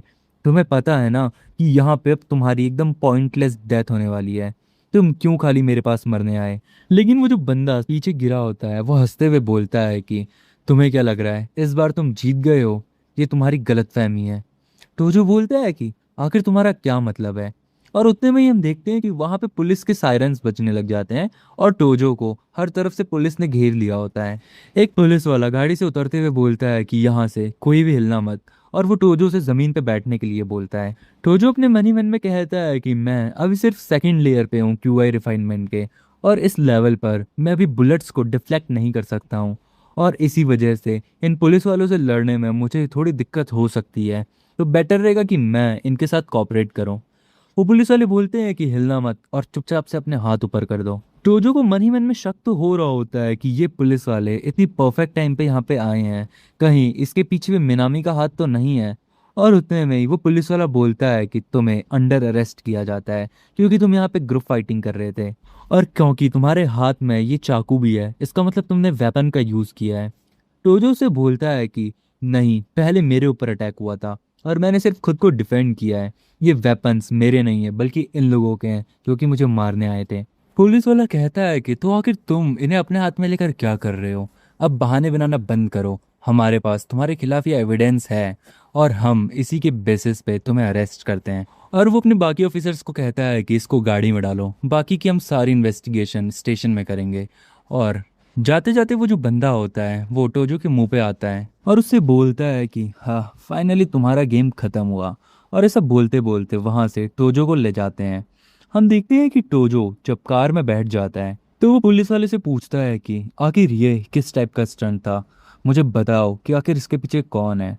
वो पुलिस वाला कहता है कि तुम्हें खुद से पता होना चाहिए कि आखिर ये सब क्या हो रहा है, तुम ही वो हो जिसने कि ये सब कुछ किया है, तुम्हें पता है ना तुमने किसको गुस्सा दिलाया है। और उसके बाद टोजो समझ जाता है और उससे बोलता है कि तो इसके पीछे हीरो की मिनामी है। पुलिस वाला बोलता है कि हाँ बिल्कुल सही, वो मिनामी फैमिली का बंदा है और तुम टोजो फैमिली के एक डिस्कार्डेड चाइल्ड हो। आखिर तुम्हारी हिम्मत कैसे हुई कि तुमने मिनामी फैमिली से पंगा लिया सिर्फ इसीलिए कि तुम्हारे पास थोड़ी सी फाइटिंग स्किल्स है? तो इसका मतलब ये नहीं कि तुम जो मन में आए वो कर सकते हो। तुम्हें तुम्हारी गलती का रियलाइजेशन होना चाहिए, तुम्हें भी तो पता चलना चाहिए कि ट्रू पावर के आप सामने कैसे बिहेव करते हैं। तुम उन लोगों के सामने कुछ भी नहीं हो। टोजो को ये सुन के बहुत ज़्यादा गुस्सा आता है और वो कहता है कि मिनामी, मैं तुम्हें इसका भी डबल पे करूंगा इसके लिए। तुमने गलत आदमी से पंगा लिया है, देख लेना। हम देखते हैं कि यहाँ पे हॉस्पिटल में मिनामी के पास उसका आदमी आता है और वो उसको पूछता है कि तो सब कुछ कैसा रहा। वो बंदा बताता है कि टोजो को हमने अरेस्ट करवा दिया है और सब कुछ हमारे एकदम प्लान के अकॉर्डिंग हुआ है। और मिनामी बहुत इविल वाली स्माइल करता है और कहता है कि सारी की सारी इंटेरोगेशंस को स्किप करके उसको सीधा प्रिजन में डालो। मुझे कोई भी फॉर्मेलिटी नहीं चाहिए। प्रिजन के अंदर मेरे आदमी उसका वेट कर रहे हैं। मैं ये मेक श्योर करना चाहता हूँ कि आखिर वो समझे कि जब मुझे गुस्सा आता है तो मैं क्या क्या कर सकता हूँ। उसने मुझसे पंगा लेके गलत कर दिया। और हमें एक सीन दिखाया जाता है जेल का, जहाँ पे हम देखते हैं कि कुछ लोग, मतलब गुंडे ही होंगे ऑफ कोर्स, वो लोग जेल के अंदर बैठ के बहुत एवेल वाला हंस रहे होते हैं। अब वहीं हम पुलिस कार का सीन देखते हैं। टोजो एक पुलिस वाले से कह रहा होता है कि मैं तुम्हें बताना भूल गया कि अगर तुम लोग मुझे अरेस्ट करना ही चाहते हो तो मुझे बस 2 दिन का टाइम दे दो। वो पुलिस वाला बोलता है कि बच्चे, तुम पता भी है तुम्हें कि तुम क्या बात कर रहे हो? तुम किस सिचुएशन में हो अभी? ये कोई मजाक का टाइम नहीं है। तुम्हें सीरियसली लगता है कि मिस्टर मेनामी ये सब कुछ होने देंगे? टोजो बोलता है कि तुम अगर अपनी जॉब पे रहना चाहते हो तो मुझे यहाँ से जाने दो, ये तुम्हारे लिए ही बेहतर रहेगा। अगर तुमने मेरी वार्निंग को इग्नोर किया तो तुम अपने इस डिसीजन को रिग्रेट करोगे, देख लेना। और टोजो इतनी डरावनी साउंड में ये सारी चीज़ें बोलता है कि थोड़ा थोड़ा तो पुलिस वाले भी डरने लग जाते हैं। और वो एकदम गुस्से में बोलता है कि तुम आखिर खुद को समझते क्या हो कि तुम कौन हो? तुम सिर्फ एक ऑर्फन हो जिसको कि टोजो फैमिली ने पिक किया है। वो पुलिस वाले का जो जूनियर होता है वो कहता है कि कैप्टन, क्या आपको लगता है कि जिस हिसाब से बात कर रहा है इसके पीछे कोई सच में अच्छी बैकिंग होगी? वो पुलिस वाला बोलता है कि चुपचाप अपना मुंह बंद रखो इडियट। मिस्टर मिनामी, हम उनके अंडर काम करते हैं और उनसे बड़ी पावर यहाँ किसी के भी पास नहीं है, तो चुपचाप अपनी जॉब पे ध्यान दो। अब हम देखते हैं सिक्योरिटी ब्यूरो का सीन, मतलब बेसिकली पुलिस स्टेशन का सीन। हम देखते हैं कि वहाँ पे टोजो को कार से बाहर निकाल रहे होते हैं और उसके सामने एक आदमी होता है। वो पुलिस वाला उस आदमी से बोलता है कि वार्डन, हमने टोजो राइकी को पकड़ लिया है और फाइनली हमारे हिरासत में है। और ऐसा लगता है कि ये जो बंदा है वार्डन, ये इन सभी का सीनियर है। और वो इन सभी को बोलता है कि शाबाश, तुमने बहुत अच्छा वर्क किया है। सारा का सारा पेपर वर्क हो चुका है और इसको सीधा सेल नंबर 137 में फेंक दो। टोजो उस वार्डन से बोलता है कि तुम एक इनोसेंट पर्सन को फेक चार्जेस में फ्रेम कर रहे हो। तुम्हें पता भी है कि अगर ये चीज़ पब्लिक में जाएगी तो इसके क्या कॉन्सिक्वेंसेज होंगे, तुम्हें क्या क्या चीज़ें भुगतनी पड़ेगी। वो वार्डन एकदम गुस्से में बोलता है कि क्या पब्लिक में? क्या तुम्हें लगता है तुम ये सब कुछ कर पाओगे? मैंने जो कह दिया वही यहीं का रूल होता है। तो इसीलिए तुम सिर्फ एक मामूली से कॉलेज ब्रैट हो, हमसे पंगा लेने की बिल्कुल भी मत सोचना। और वो पुलिस वालों को ऑर्डर देता है कि इसके पास जो कुछ भी है वो सब कुछ इसके पास से ले लो। ध्यान रहे किसी भी टाइप की कोई भी हरकत ना कर पाए, इसका ध्यान रखना। और फिर पुलिस वाला बोलता है कि सेल 137 पूरी तरीके से पैक है, तो इसमें कि सारे के सारे वॉयलेंट क्रिमिनल्स हैं और ये बच्चे को भी हम वहीं भेज रहे हैं। अब सच में इसे मज़ा आ जाएगा, इसे पता चलेगा कि इसने क्या किया है। दूसरा पुलिस वाला बोलता है कि टाइम वेस्ट करना बंद करो और इसको सीधा सीधा वहाँ ले जाओ, हमें वार्डन के ऑर्डर को मानना है। और उसके बाद टोजो सोच रहा होता है कि भले ही कुछ भी हो जाए, लेकिन ये जो बार बार कह रहे हैं कि प्रिजन नंबर 137 137, ज़रूर वहाँ कुछ ना कुछ तो वियर्ड ज़रूर होगा, तभी ये लोग मुझे उस केस में डालने के लिए तैयार हैं। हम देखते हैं कि वो लोग सेल नंबर 137 में पहुंच जाते हैं और पुलिस वाला बोलता है कि आज से तुमने यहीं रहना है। यहाँ अंदर तुम्हें तुम्हारे सीनियर्स मिलेंगे, उनके साथ अच्छे रिश्ते बनाने का ट्राई करना। तुमने बिल्कुल भी ट्रबल करने की कोशिश करी तो तुम्हें पता है कि तुम्हारे साथ क्या होने वाला है। हम तुम्हें बिल्कुल भी नहीं छोड़ेंगे। और वो टोजो को जेल के अंदर डाल देते हैं। हम देखते हैं कि जेल के अंदर ऑलरेडी बहुत सारे लोग मौजूद होते हैं जो कि टोजो का ही इंतज़ार कर रहे होते हैं। उनमें से एक बंदा बोलता है कि फाइनली वो बंदा आ गया जिसको कि मिस्टर मिनामी ने हमें ऑर्डर दिया था कि हम इसका ध्यान रखें। ये वही बंदा है और मिनामी के कहने पर अब हम इसकी पूरी तरीके से खातिरदारी करने वाले हैं। एक दूसरा बंदा जो वहाँ पे होता है, जो कि इन सभी का बॉस लग रहा है, ये कहता है कि फर्स्ट थिंग्स फर्स्ट, इसको यहाँ के रूल सिखाओ कि आखिर इस प्रिजन के क्या रूल हैं। और वो अपने बाकी के कैदियों को वो ऑर्डर दे रहा होता है। तो जो अपने मन ही मन में कह रहा होता है, अच्छा, तो इन लोगों को मिनामी ने ब्राइब दी है कि ये लोग जेल में मुझे परेशान करें। इंटरेस्टिंग।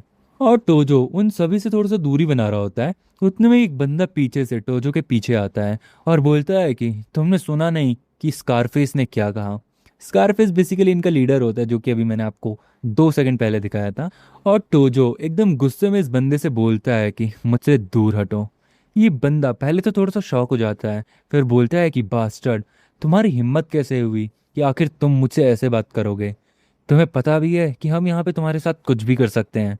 हमको ऊपर से ऑर्डर मिले हैं मिस्टर मिनामी की तरफ से। और वो उसकी तरफ को पंच पड़ाते हुए आगे आ रहा होता है। उतने में ही टोजो एक सिंगल हाथ से उसका पंच रोक देता है और उसका पूरा का पूरा हाथ मोड़ देता है। और वो बंदा सिर्फ चिल्ला रहा होता है कि मेरा हाथ, मेरा हाथ। बाकी के सारे प्रिजनर्स बहुत ज़्यादा शॉक हो जाते हैं। और जो इनका लीडर होता है स्कारफेस, ये बोलता है कि ऐसा लगता है कि तुम उतने भी बुरे नहीं हो, तुम्हारे अंदर कुछ तो है। लेकिन तुम्हें पता होना चाहिए कि अगर तुमने मुझे यहाँ पे ओबे नहीं किया, तुमने मेरी बात नहीं मानी, तो इसका अंजाम अच्छा नहीं होगा। तुम्हारी बॉडी के अंदर हर एक सिंगल बोन को मैं तोड़ दूंगा और तुम्हें इतना सफ़र करवाऊंगा कि तुमने अपने इस जीवन में आज तक इतना सफ़र नहीं किया होगा। ये डेथ से भी बदतर होगा।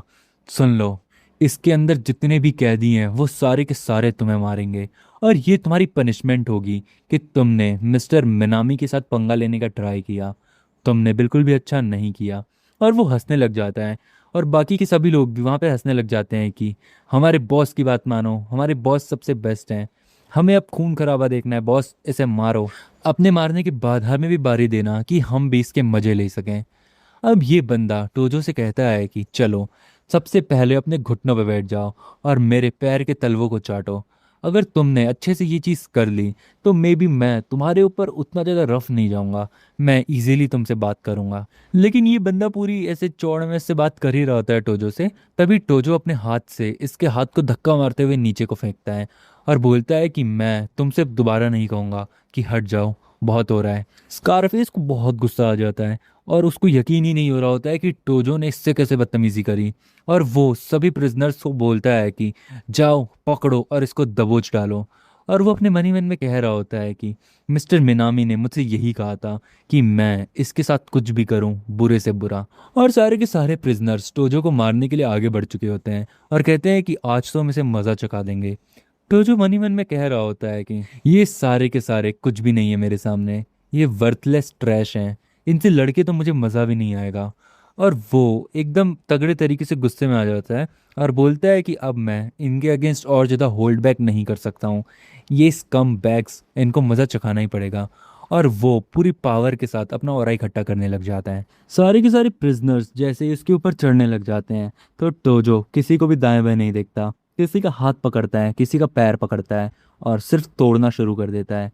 और तोड़ ही जा रहा होता है, तोड़ ही जा रहा होता है। और हमें सिर्फ सुनाई देती है उन लोगों की चीखें जो कि बहुत ज़्यादा चिल्ला रहे होते हैं। कोई बोल रहा होता है कि मेरा हाथ तोड़ दिया, तो कोई बोल रहा होता है कि मेरा पैर तोड़ दिया। और टोजो बोलता है कि क्या हुआ, तुम लोगों के बस की सिर्फ इतनी ही थी? तुम में से कोई भी नहीं है जो कि यहाँ पे मुझे बीट कर सकता है, या एटलीस्ट मेरा एंटरटेनमेंट तो कर दो। जो इनका लीडर होता है स्कारफेस, वो सभी के ऊपर चिल्ला रहा होता है कि तुम यूजलेस इडियट्स, तुम्हारे बस की कुछ भी नहीं है, तुम इस अकेले आदमी को नहीं हरा पा रहे हो। और वो आगे आते हुए बोलता है कि लगता है अब मुझे खुद से ही तुम्हें हैंडल करना पड़ेगा। टोजो से बोलता है कि बातें कम करो और मेरे ऊपर अटैक करो। और वो बंदा पूरे के पूरे गुस्से में उसकी तरफ को आगे बढ़ते हुए कहता है कि ठीक है, जैसे तुम चाहते हो मैं वैसा ही करूँगा, ये लो, हिम्मत है तो मेरे अटैक को झेलो। टोजो मन ही मन में कह रहा होता है कि ये बहुत ज़्यादा फास्ट स्पीड में आगे बढ़ रहा है। एक ऑर्डिनरी ह्यूमन की इतनी स्पीड नहीं होती है। कहीं ये भी कोई मार्शल आर्टिस्ट तो नहीं है? लेकिन ये सिर्फ और सिर्फ फोर्स है, इसके अंदर पावर ज़रूर है, लेकिन मुझे इसमें से कोई भी स्ट्रेटजी नहीं नज़र आ रही है।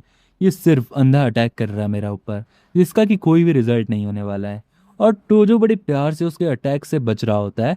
और वो बंदा और ज़्यादा गुस्सा हो रहा होता है कि आखिर ये इसके अटैक्स को कैसे डॉज कर ले रहा है। फिर वो बंदा अपना एक बहुत क्रेजी अटैक यूज़ करता है, मतलब सारी की सारी पावर गैदर करता है। और इसने उसे नाम दिया होता है बुल हेड चार्ज। वो इतनी तेज़ी से दोनों पंच साथ में इसकी तरफ को आगे बढ़ाता है। और टोजो इसके अटैक को देखकर कह रहा होता है कि परफेक्ट टाइमिंग, मैं इसके इस अटैक को यूज़ करूँगा ताकि मैं अपनी सेकंड स्टेज क्यूआई कंडेंसेशन की उस पावर को सॉलिडिफाई कर सकूँ, उसका प्रॉपर इम्प्लीकेशन देख सकूँ और प्रैक्टिकल में उसको यूज़ कर सकूँ। और टोजो सिर्फ एक हाथ से इस बंदे को हवा में रोक देता है। और इस बंदे को यकीन नहीं हो रहा होता है कि आखिर इसके इस अटैक से टोजो कैसे बच गया। वो कहता है कि इम्पॉसिबल। टोजो दोबारा से उसका हाथ पकड़ता है और उसके हाथ के अंदर की सारी हड्डियों को चूर चूर कर देता है।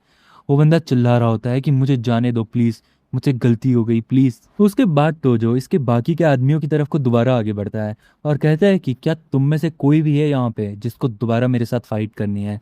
और टोजो इतने गुस्से में इनसे बोलता है, उतने ही पीछे से स्कारफेस अपने पास से चाकू निकालता है और बोलता है कि इस बास्टर्ड को क्या लगता है कि अभी से जीत गया।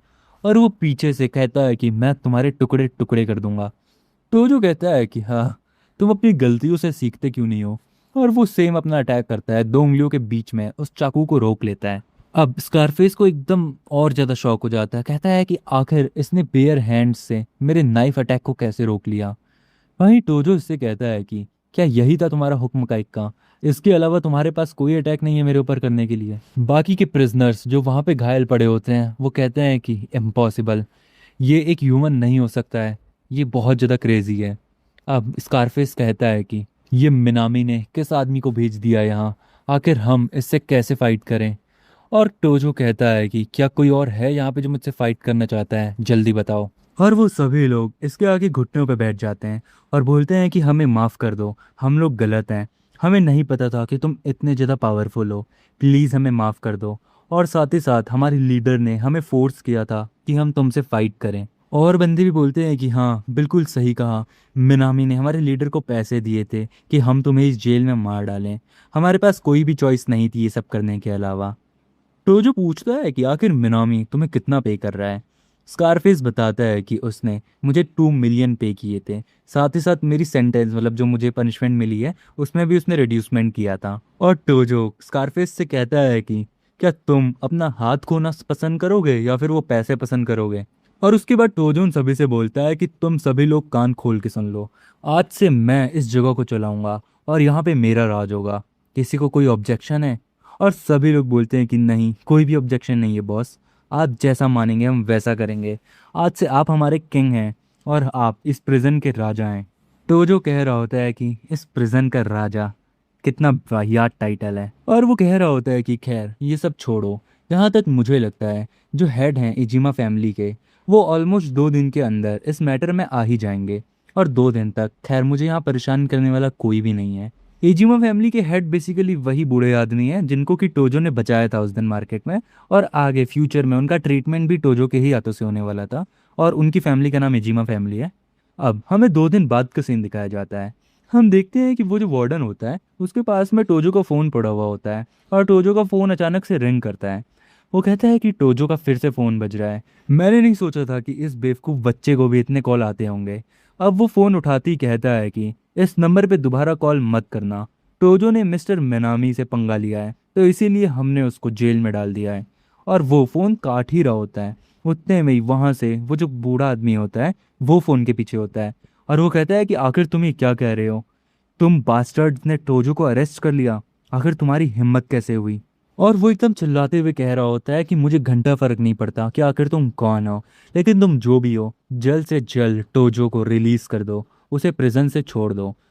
वार्डन कहता है कि क्या उसे छोड़ दो, उसने मिस्टर मिनामी के साथ पंगा लिया है, क्या तुम्हें सच में लगता है कि वो इतनी इजीली छुटकारा पा लेगा। और वो फ़ोन पर उनसे कहता है कि मेरा नाम है डाइगो ओमिनो और मैंने ही उसे लॉक किया है, तुम कुछ भी कर सकते हो तो कर लो, मुझे घंटा फर्क नहीं पड़ता कि आखिर तुम कौन हो, क्योंकि मेरे ऊपर से मिनामी वालों का हाथ है। और इतना कहते हुए वो फ़ोन कट कर देता है। अब हम देखते हैं कि ये जो बूढ़ा आदमी होता है इसको बहुत ज़्यादा गुस्सा आता है और बोलता है कि ये सच में बहुत ज़्यादा बेकार बात है, आखिर उनकी हिम्मत कैसी हुई ये सब कुछ करने की। उसका ग्रैंडसन उसे शांत करवा रहा होता है कि ग्रैंडफादर प्लीज़ शांत हो जाइए।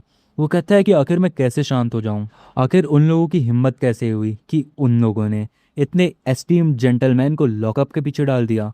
और वो अपने जो भी मतलब इसका होता है आदमी, इससे बोलता है कि योसुके जाओ, जाकर अभी के अभी टोजो को प्रिजन से छुड़ाओ, और अगर कोई भी तुम्हारे रास्ते में आए तो उसे सिर्फ नाम बता देना कि मुझे कुनियो इजिमा ने भेजा है, जो कि मिनिस्ट्री ऑफ डिफेंस के रीजनल हेडक्वार्टर में है। मतलब बेसिकली अभी की वक्त की जो कंडीशन है वो ये है कि ये जो इजिमा फैमिली वाले हैं, साथ ही साथ ये जो बूढ़ा आदमी है जिसका नाम कुनियो है, ये बहुत बड़ा आदमी है, मतलब ये मिनामी से भी ऊपर का आदमी है और अभी अपने आदमी को भेज रहा है टोजो को छुड़वाने के लिए।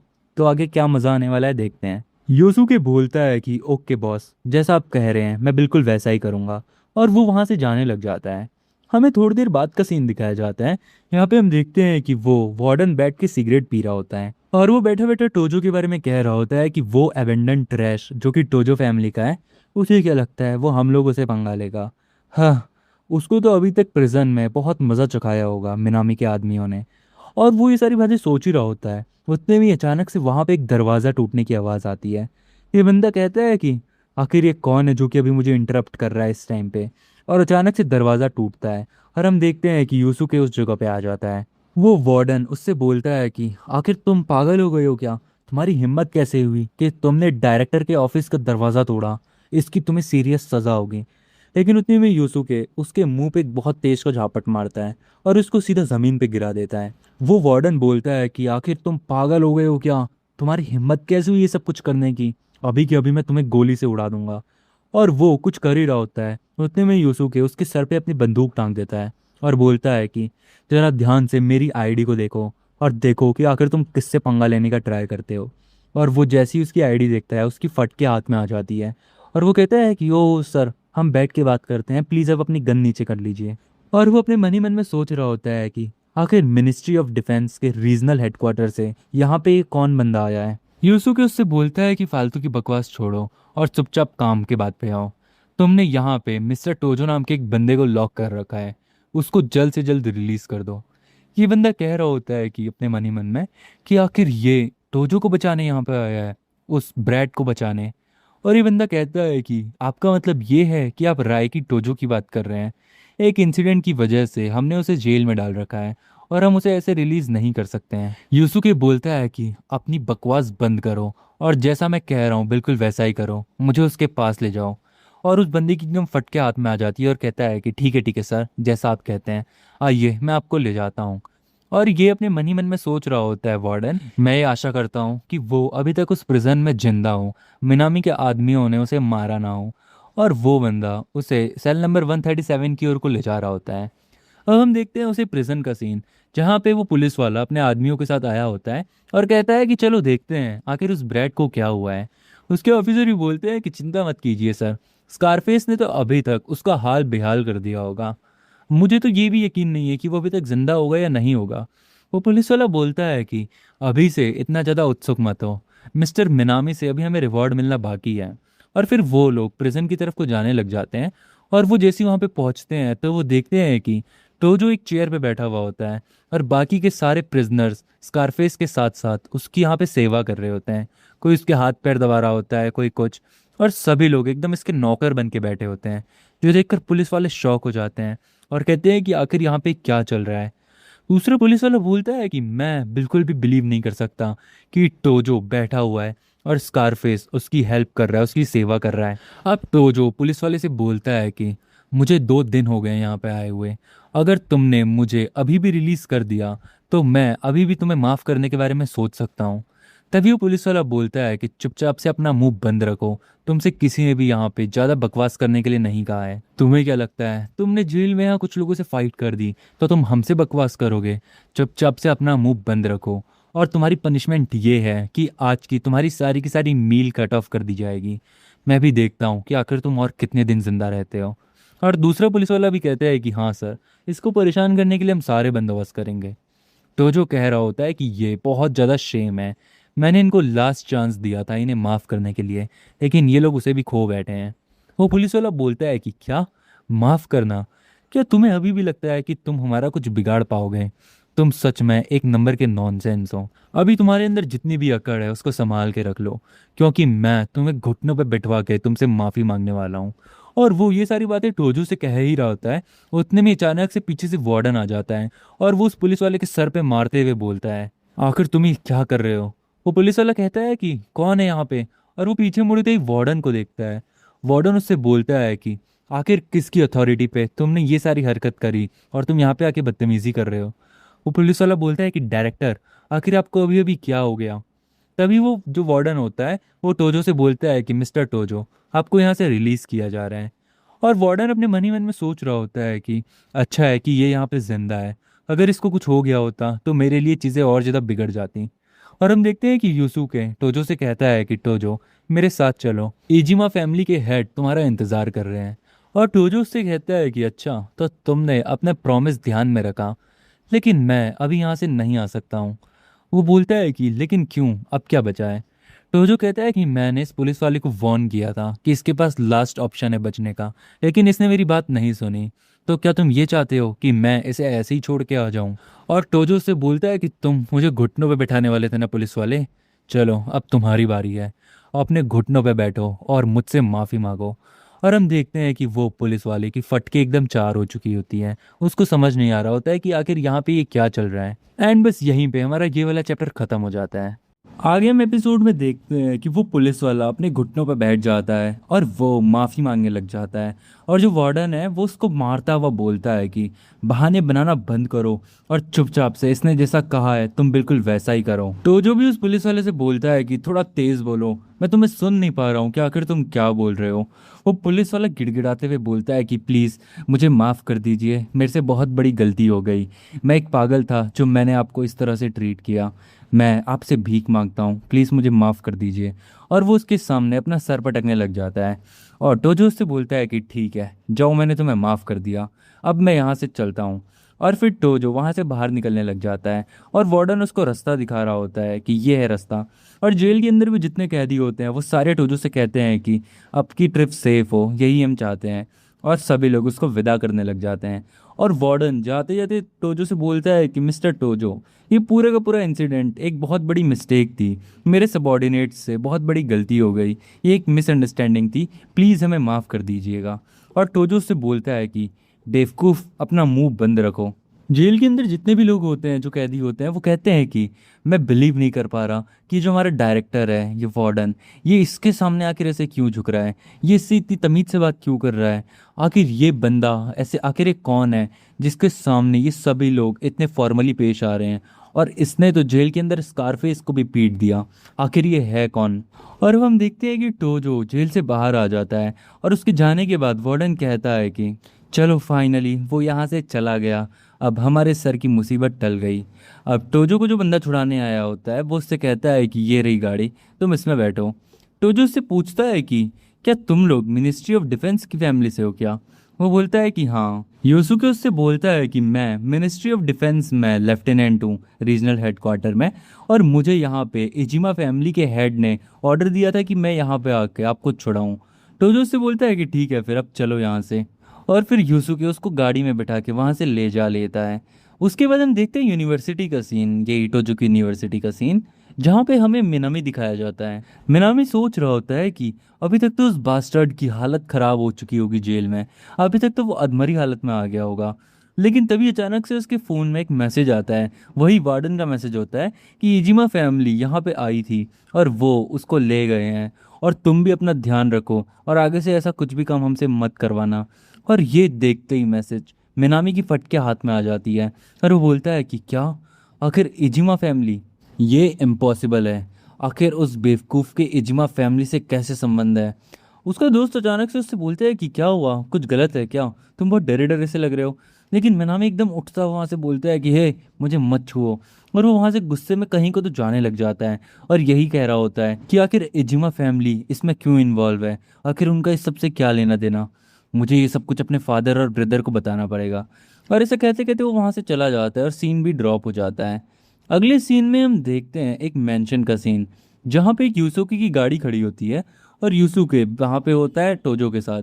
और यूसुके टोजो से बोलता है कि फैमिली वाले बहुत ज़्यादा गुस्से में आ गए थे जब उन्हें पता चला कि तुम्हारे साथ ये सब हुआ। टोजो बोलता है कि हाँ मुझे लग ही रहा था उन्हें गुस्सा आ रहा होगा। यूसुके बोलता है कि क्या तुमने प्रेडिक्ट किया था कि हमारी फैमिली के हेड तुम्हें बचाएंगे। टोजो बोलता है कि तुम लोग रीजनल हेडक्वार्टर में रहते हो जो कि एक ऑफिशियल रेजिडेंस है, साथ ही साथ वो एक ऐसी बीमारी से सफ़र कर रहे हैं जो कि बहुत ज़्यादा क्रेजी बीमारी है और उनको इसको किसी भी हालत में ठीक करवाना है। और वैसे भी वो इतनी ज़्यादा हाई पोस्ट में हैं तो उनका स्टेटस वैसे भी बहुत ज़्यादा हाई है, उनकी पैसे, उनके पास पहुँच, ये सब कुछ है। तो मुझे प्रेडिक्शन था ही कि वो मुझे बचाएंगे।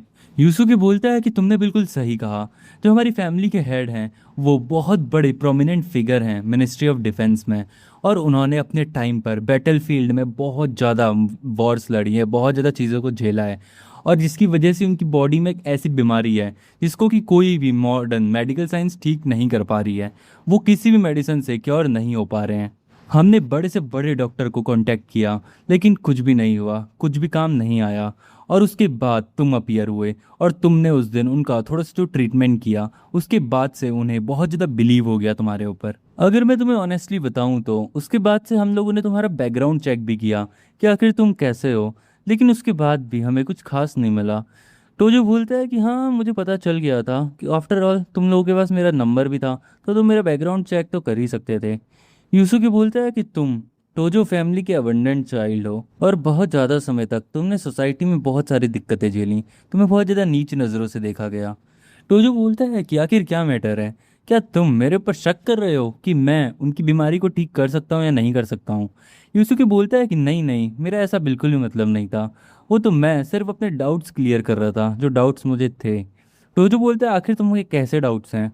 और उतने में यूसुके उछलता हुआ आता है और टोजो के ऊपर पीछे से अटैक कर लेता है। और टोजो उसके हाथ को रोक लेता है बड़े प्यार से और बोलता है कि तो क्या यही था तुम्हारा टेस्ट।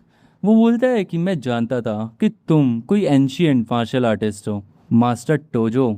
मतलब वो इसकी बेसिकली स्किल टेस्ट कर रहा होता है कि इसके अंदर मार्शल आर्टिस्ट की फिगर स्किल है या नहीं है, तभी इसने इस पर अटैक किया होता है। और टोजो मनी मन में कह रहा होता है कि क्योंकि ये जो इस वर्ल्ड है, मतलब ये जो मॉडर्न वर्ल्ड है, यहाँ पे कल्टीवेशन जैसा कोई भी कंसेप्ट एग्जिस्ट नहीं करता है, तो सभी लोगों को यही लगेगा कि मैं कोई मार्शल आर्टिस्ट हूँ, क्योंकि सबसे प्रोमिनेंट आर्ट यहाँ पे यही है। और फिर यूसुके उससे बोलता है कि ये चीज़ ही बताती है कि तुम उन्हें ठीक करने के एबल हो, तो चलो हमारे साथ यहाँ अंदर। और वो उसको वहाँ पे ले आता है जहाँ पे वो उनकी पूरी फैमिली रहती है, मतलब बेसिकली मिनिस्ट्री ऑफ डिफेंस का हेडक्वार्टर। अब उसके बाद हम उनके घर के अंदर का सीन देखते हैं, जहाँ पे एक आदमी चिल्लाते हुए कह रहा होता है कि आखिर आप ये क्या बेवकूफ़ा वाली बात कर रहे हैं, आप पागल तो नहीं हैं। एक सड़क छाप डॉक्टर को लाकर आपको ये लगता है कि वो आपको ठीक कर पाएगा। और ये आदमी होता है कुनियो इजामा का बेटा, युटाका इजामा। मतलब यही इस बूढ़े आदमी का बेटा होता है ये। वो बूढ़ा आदमी कह रहा होता है, जो फैमिली हेड है, वो कहता है कि आखिर तुम ये क्या कह रहे हो, क्या तुम ये कह रहे हो कि मैं एक नंबर का बेवकूफ़ हूँ और मैं पहचान नहीं सकता कि कौन आदमी सही है और कौन गलत है। उसका बेटा बोलता है कि भले ही वो आपको कितना भी ट्रस्टवर्दी लगे, लेकिन आपको अपनी लाइफ के साथ बिल्कुल भी रिस्क नहीं लेना चाहिए, क्योंकि थोड़ी सी भी कुछ होने में बहुत ज़्यादा बड़ी दिक्कत हो सकती है। और वैसे भी मैंने आपके लिए एक बहुत री ओन्ड डॉक्टर को बुलाया है, ये बहुत फेमस डॉक्टर हैं, जिनको कि हमने विदेश से बुलाया है, और इनका नाम है डॉक्टर स्मिथ। ये आपको पूरी तरीके से ठीक कर देंगे। और वो बंदा डॉक्टर स्मिथ बोलता है कि सब कुछ मेरे ऊपर छोड़ दो। वो कहता है कि ज़रूर आप वो जो सड़क छाप डॉक्टर की बात कर रहे हैं जो कि आपको ट्रीट करेगा, उसने आपको स्कैम किया है। ऐसा हो ही नहीं सकता इस कंट्री में कोई ऐसा डॉक्टर हो जो कि आपको ट्रीट कर सकें, ये सिर्फ मेरे बस की बात है। वो बूढ़ा आदमी और भी ज़्यादा गुस्सा होने लग जाता है। और उसका जो ग्रैंडसन है वो कहता है कि ग्रैंडफादर प्लीज़ शांत हो जाइए। फादर ने इन डॉक्टर को इसीलिए बुलाया है क्योंकि वो आपके लिए बहुत अच्छा चाहते हैं, और वो यही चाहते हैं कि आप जल्द से जल्द ठीक हो जाएं। तो आप प्लीज़ फादर की बात मान लीजिए। वो जो डॉक्टर है वो कहता है कि अगर कोई भी ऐसा डॉक्टर है यहाँ जो क्लेम करता है कि वो आपको ठीक कर सकता है पूरी तरीके से, तो उससे बड़ा इंसान बेवकूफ़ यहाँ कोई भी नहीं है। और उतने में पीछे से एक आवाज़ आती है कि क्या तुम मेरे बारे में बात कर रहे हो, क्या तुम मुझे बेवकूफ़ इंसान बोल रहे हो। और वहाँ पे हम देखते हैं कि टोजो आ जाता है। अब टोजो को देखते ही वो डॉक्टर कहता है कि अच्छा, तो तुम ही हो वो सेल्फ प्रोक्लेम्ड डॉक्टर जो कि यहाँ पे ये दावा करते हो कि तुम इनकी बीमारी को पूरी तरीके से ठीक कर दोगे। तुम्हें देखकर तो ऐसा लगता है कि तुम कोई डॉक्टर भी नहीं हो, तुम सिर्फ एक स्टूडेंट हो, और तुम ऐसा लगता है कि यहाँ पे बहुत ज़्यादा कूल बनने की कोशिश कर रहे हो। उतने में ही जो इनका फादर होता है, मतलब इसका बेटा होता है, इजिमा का बेटा और उसके ग्रैंडसन का फादर, वो कहता है कि अच्छा फादर, तो आप इसको लाए हैं अपने आप को ठीक करवाने के लिए, आप सच में मजाक ही कर रहे हैं। हेड बोलता है कि तुम हो बेवकूफ़, ये मेरा बहुत इंपॉर्टेंट गेस्ट है, तो अपने आप को थोड़ा मैनर में रखो, ये मुझे यहाँ पे ठीक करने आया है। वो डॉक्टर बोलता है कि सर मैं समझता हूँ कि आपको अभी बहुत ज़्यादा ट्रीटमेंट की ज़रूरत है, लेकिन मेडिसिन साइंस के अंदर आती है, और इसको देखकर तो मुझे ऐसा भी नहीं लगता कि ये अपने साथ कोई इक्विपमेंट या फिर कोई मेडिसिन भी लाया है। आखिर ये आपका ट्रीटमेंट कैसे करेगा। टोजो बोलता है कि टूल्स की कोई भी ज़रूरत नहीं है, लेकिन उतने में ही जो उसका बेटा है हेड का, वो कहता है कि हम इस ब्रैट के बिल्कुल भी बिलीव नहीं कर सकते हैं, तो मैं बिल्कुल भी नहीं होने दूंगा कि ये आपका ट्रीटमेंट करें। तभी टोजो बोलता है कि डॉक्टर स्मिथ, तुम खुद को बहुत ज़्यादा कॉन्फिडेंट समझते हो ना, लेकिन आखिर तुम एक बार खुद ही उनको क्यों नहीं देख लेते हो। मैं तुम्हें पूरा मौका देता हूँ, चलो तुम इनका इलाज करो। हेड का बेटा भी बोलता है कि चलो तुम्हारे अंदर कुछ तो तमीज़ है। और फिर उसके बाद वो डॉक्टर स्मिथ को कहता है कि डॉक्टर प्लीज़ अब अपना काम करना शुरू कर दीजिए। अगर आप इन्हें ठीक कर देते हैं तो आप जितना पैसा बोलेंगे हम आपको उतना पैसा देंगे। डॉक्टर कहता है कि हाँ हाँ, पैसों के बारे में हम बाद में डिस्कस कर लेंगे। मिस्टर इजुमा टोजो की तरफ को देखते हुए कहते हैं कि टोजो आखिर तुम्हें क्या करवा रहे हो। टोजो बोलता है कि प्लीज़ आप उसको एक बार टेस्ट करने दीजिए, आपको भी पता चल जाएगा कि आखिर ये कैसा डॉक्टर है। इजिमा का बेटा फिर गुस्से में बोलता है कि बास्टर्ड, थोड़ा तमीज से बोलो, अपने मैनर्स मत बोलो। टोजो एकदम गुस्से में बोलता है कि मैंने तुम्हारे फादर को एक बार बचा रखा है, तो यहाँ पे तुम कोई भी सीन करना अवॉइड करो।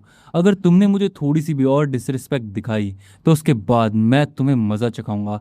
और उसके बगल में टेबल होती है, वो उस टेबल को तोड़ता हुआ बोलता है कि जो हाल मैंने इस टेबल का किया है सेम वही हाल मैं तुम्हारा भी करूँगा। अब उसकी थोड़ी सी फट जाती है और वो बोलता है कि हाँ, तुम जैसों के मुंह में लगना भी नहीं चाहता हूँ, तो मेरा कोई इंटेंशन नहीं है कि मैं तुमसे आर्ग्यू करूँ। और फिर उसके बाद डॉक्टर स्मिथ बोलता है कि एक गुड फाइटर होने का मतलब ये नहीं है कि तुम एक अच्छे डॉक्टर भी हो। डॉक्टरी के लिए मेडिसिन की स्किल्स चाहिए जो कि तुम्हारे अंदर बिल्कुल भी नहीं है। और फिर वो अपने हाथ में एक इंजेक्शन लेते हुए बोलता है कि मिस्टर इजुमा चलिए अब ट्रीटमेंट शुरू करते हैं। और वो उसके हाथ में इंजेक्शन लगाता है। उसका बेटा बोलता है कि फादर आपको कैसा फील हो रहा है। वो बोलता है कि मुझे थोड़ा सा वार्म सी फीलिंग आ रही है। लेकिन अचानक से ही वो कहता है कि रुको, कुछ तो गलत हो रहा है। डॉक्टर स्मिथ कहता है कि ये सिर्फ नॉर्मल रिएक्शन है, आपके जो सेल हैं वो दोबारा से रिवाइटलाइज हो रहे हैं। लेकिन उतने में ही इजिमा बहुत तेज़ का चिल्लाता है और अचानक से उसको कुछ तो होने लग जाता है और सीधा ज़मीन पे पड़ जाता है। उसका बेटा और ग्रैंडसन बोलते हैं कि आखिर आपको क्या हो गया। इजिमा बोलता है कि ऐसा लगता है कि मेरी पूरी की बॉडी अंदर से टूट रही है, अचानक से मुझे बहुत ज़्यादा पेन हो रहा है। डॉक्टर स्मिथ बोलता है कि नहीं, ये नहीं हो सकता, मैंने जो डोसेज दी थी वो तो एकदम ठीक डोज थी, तो आखिर उसका ऐसे साइड इफ़ेक्ट क्यों हो रहा है। उसका बेटा उस डॉक्टर का कॉलर पकड़ लेता है और बोलता है कि आखिर तुमने ये कैसी दवाई दी है, बताओ आखिर तुमने ये क्या किया। डॉक्टर तभी बोलता है कि डॉक्टरी में कोई भी तरह की गारंटी नहीं होती है, हम जब भी कोई भी क्लिनिकल ट्रायल करते हैं तो उसमें रिस्क हमेशा होता है। और ऐसा करते करते वो खुद को बचा रहा होता है, लेकिन जो ग्रैंडफादर होता है उसका, उसकी बहुत ज़्यादा हालत ख़राब होने लग जाती है और उसका ग्रैंडसन वहाँ पे बोलता है कि मैं जल्दी से एम्बुलेंस को कॉल करता हूँ। तभी वहाँ पे टोजो खड़ा होता है और टोजो बोलता है कि बस अब बहुत हो गया, हट जाओ सभी लोग साइड, मैं उन्हें बचाऊंगा। उसका जो बेटा है वो गुस्से में बोलता है कि तुम और ज़्यादा बकवास अब बिल्कुल भी मत करो। लेकिन उतने में टोजो उसके पास आता है, वो इजिमा का हाथ पकड़ता है और बोलता है कि ऐसा लगता है कि जो इसने इंजेक्शन लगाया था वो सेल रिवाइटलाइजेशन का इंजेक्शन था, लेकिन उसने आपके ओल्ड वाउंड्स को दोबारा से इन्फ्लेमेट कर दिया। अगर मैंने इन्हें अभी के अभी ट्रीट नहीं किया 10 मिनट के अंदर तो इनकी लाइफ बचना बहुत ज़्यादा मुश्किल हो जाएगी। डॉक्टर बोलता है कि नॉनसेंस, तुम एक बच्चे हो, तुम कुछ भी नहीं कर सकते हो, तुम उन्हें मार डालोगे। लेकिन उतने में इजिमा का बेटा उस डॉक्टर के मुंह पे मारते हुए बोलता है कि गधे के बच्चे, अपना मुंह बंद रख। और फिर वो टोजो से बोलता है कि अगर तुम इन्हें बचा सकते हो तो प्लीज़ बचा लो, तुम कुछ भी कर लो। टोजो बोलता है कि हाउएवर इनकी कंडीशन बहुत ज़्यादा ख़राब हो चुकी है, तो इसीलिए पहले से भी ज़्यादा इनका ट्रीटमेंट लगेगा, तो मैं इनका ट्रीटमेंट करने के लिए और ज़्यादा एडिशनल फ़ी चार्ज करूँगा। वो बोलता है कि कोई दिक्कत नहीं है, तुम जितना पैसा बोलोगे हम तुम्हें उतना पैसा देंगे, बस तुम इन्हें बचा लो। टोजो बोलता है कि वेरी गुड। और फिर वो अपने पास से एक पिल निकालता है और वो पिल इजिमा को देते हुए बोलता है कि लो, इस पिल को खा लो आप। और वो जैसे ही उसको पिल खिलाता है अपने हाथ से उनकी चेस्ट पे हाथ लगाता है और कुछ तो एनर्जी ट्रांसफ़र करता है, और अचानक से इजिमा इतना तेज खांसता है कि उसकी बॉडी से ब्लड निकलने लग जाता है। इजिमा का बेटा आता है और बोलता है कि फादर क्या हो गया, आखिर आप ठीक तो हैं। और वो टोजो पे भी गुस्सा करते हुए बोलता है कि आखिर तुमने क्या कर दिया, तुम भी इनका ट्रीटमेंट कहाँ कर पाए, तुमने इनकी हालत और ज़्यादा ख़राब कर दी। और वो अपने गार्ड्स को ऑर्डर देता है कि कोई आओ जल्दी से और इस आदमी को यहाँ से बाहर निकालो, अब मैं इसको और ज़्यादा यहाँ पे नहीं देख सकता हूँ। टोजो गुस्से में बोलता है कि मैंने तुम्हें पहले भी वार्न किया था कि मुझे बिल्कुल भी डिसरिस्पेक्ट मत दिखाना, और अब तुम फिर से मेरे साथ डिसरिस्पेक्ट कर रहे हो। वो बंदा बोलता है इजिमा का बेटा कि तुम्हारी हिम्मत कैसे हुई, पहले तो तुमने मेरे फादर के साथ ये सब कुछ कर दिया और अब अपनी ऑडासिटी तो देखो। और वो अपने गार्ड्स को ऑर्डर देता है कि इसको यहाँ से बाहर निकाल फेंको। गार्ड्स बोलते हैं ओके सर, और वो सारे गार्ड्स आकर टोजो के ऊपर अटैक करने लग जाते हैं, उसको मारने लग जाते हैं। टोजो बिल्कुल भी अपनी जगह से नहीं हिलता है और उन सारे गार्ड्स को बहुत आसानी से डॉच कर रहा होता है। फिर अचानक से अपने पावर की मदद से वो एक गार्ड्स को इधर से उधर फेंकता है और फिर ऐसा ही सारे गार्ड्स के साथ करता है और उन सभी की हालत ख़राब हो जाती है।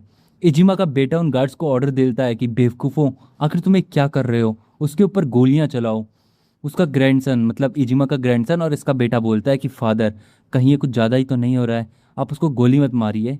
उसका बेटा बोलता है कि तुम पागल तो नहीं हो बेटा, इसने मेरे फादर के साथ क्या किया तुमने देखा नहीं, उसने उनकी हालत और ज़्यादा ख़राब कर दी। और वो गार्ड्स को ऑर्डर देता है कि मार डालो इसे, ये जिंदा नहीं रहना चाहिए। गार्ड्स उसकी तरफ को गन पॉइंट करते हैं टोजो की तरफ को। और टोजो मनी मन में कह रहा होता है कि जो अभी मेरे पास करंट पावर है उनसे मैं बुलेट्स को तो डॉज नहीं कर सकता हूँ, तो मुझे कैसे ना कैसे करके यहाँ पे कुछ ना कुछ करना पड़ेगा ताकि मैं बच जाऊँ।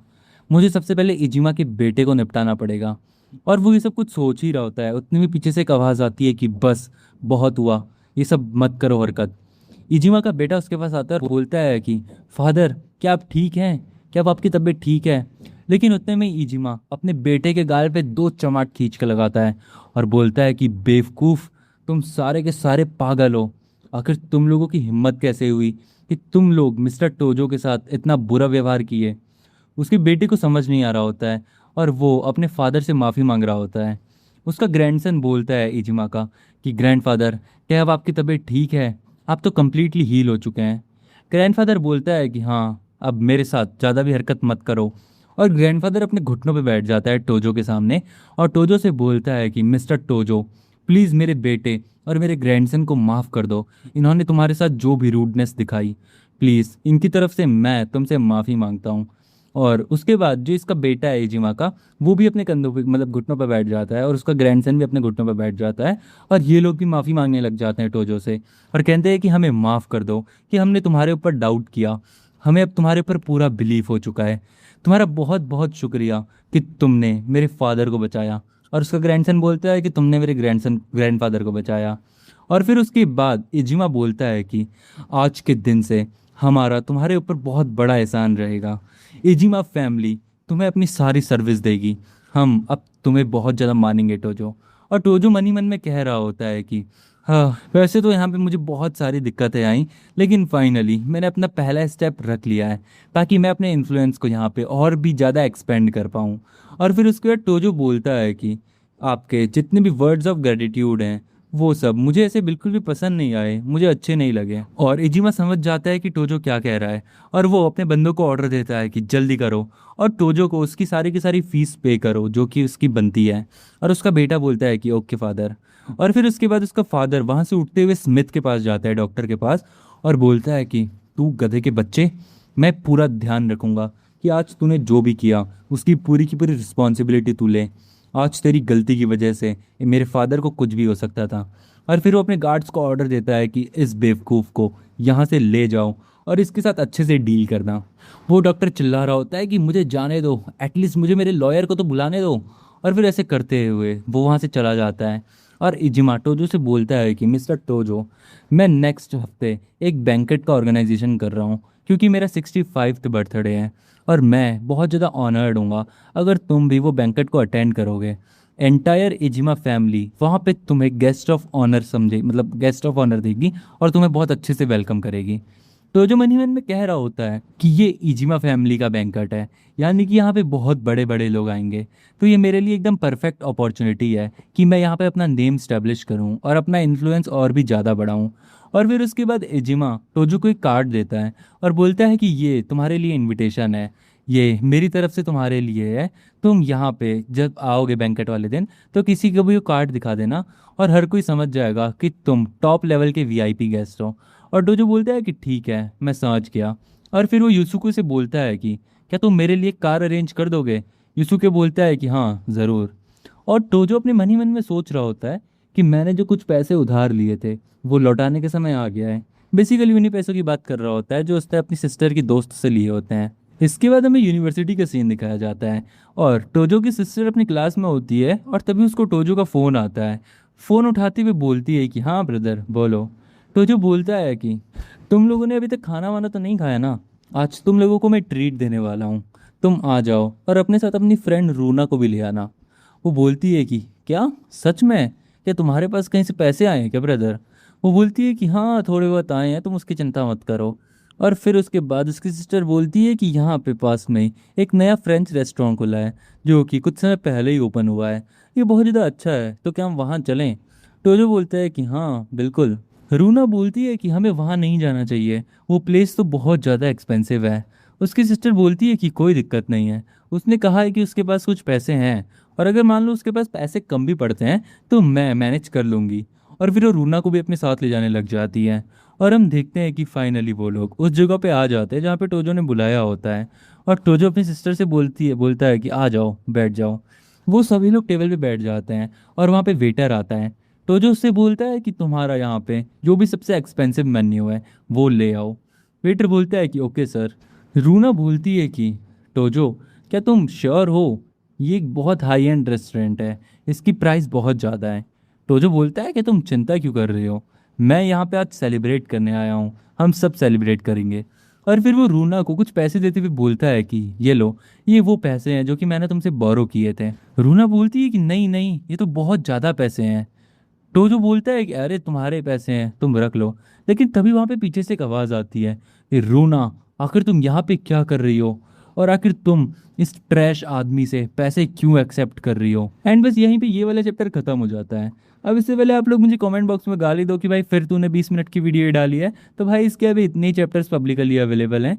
आगे के 2-3 चैप्टर्स और है जो कि अभी लॉक्ड पड़े हुए हैं, जो कि प्रीमियम के लिए है। तो उसको मैं अगर एक्सप्लेन करूंगा तो बहुत ज़्यादा चांसेस है कि कॉपीराइट आ सकता है।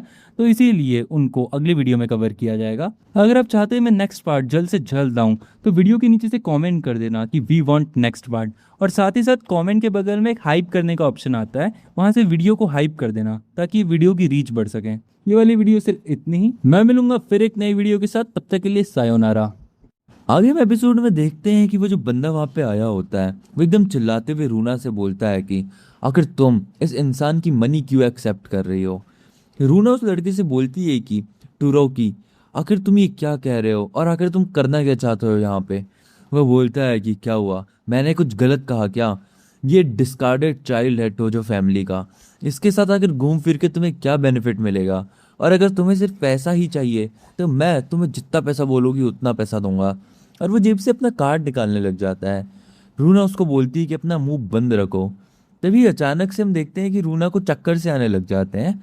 और कासुमी रूना से बोलती है कि रूना, क्या तुम ठीक हो? एक काम करो, तुम बैठ जाओ और थोड़ा शांत रह लो। तभी टोजो उसको देखकर समझ जाता है कि जो उसके स्ट्रांग इमोशंस हैं वो जैसे ही स्पीड अप होते हैं तो उसके अंदर का जो ह्यूमन कॉन्स्टिट्यूशन है, मतलब जो कि उसकी तकनीकी खराबी है, उसको कहीं ना कहीं वो कर देता है, इनेबल कर देता है। और उसकी छाती में बहुत ज़्यादा दर्द होने लग जाता है। लेकिन तभी चुपके से टोजो अपनी एक मैजिकल पावर एक्टिवेट कर देता है, जिससे कि रूना को थोड़ी सी शांति से मिलती है और वो ठीक हो जाती है। रूना बोलती है कि अचानक से मेरा चेस्ट पेन ठीक हो गया।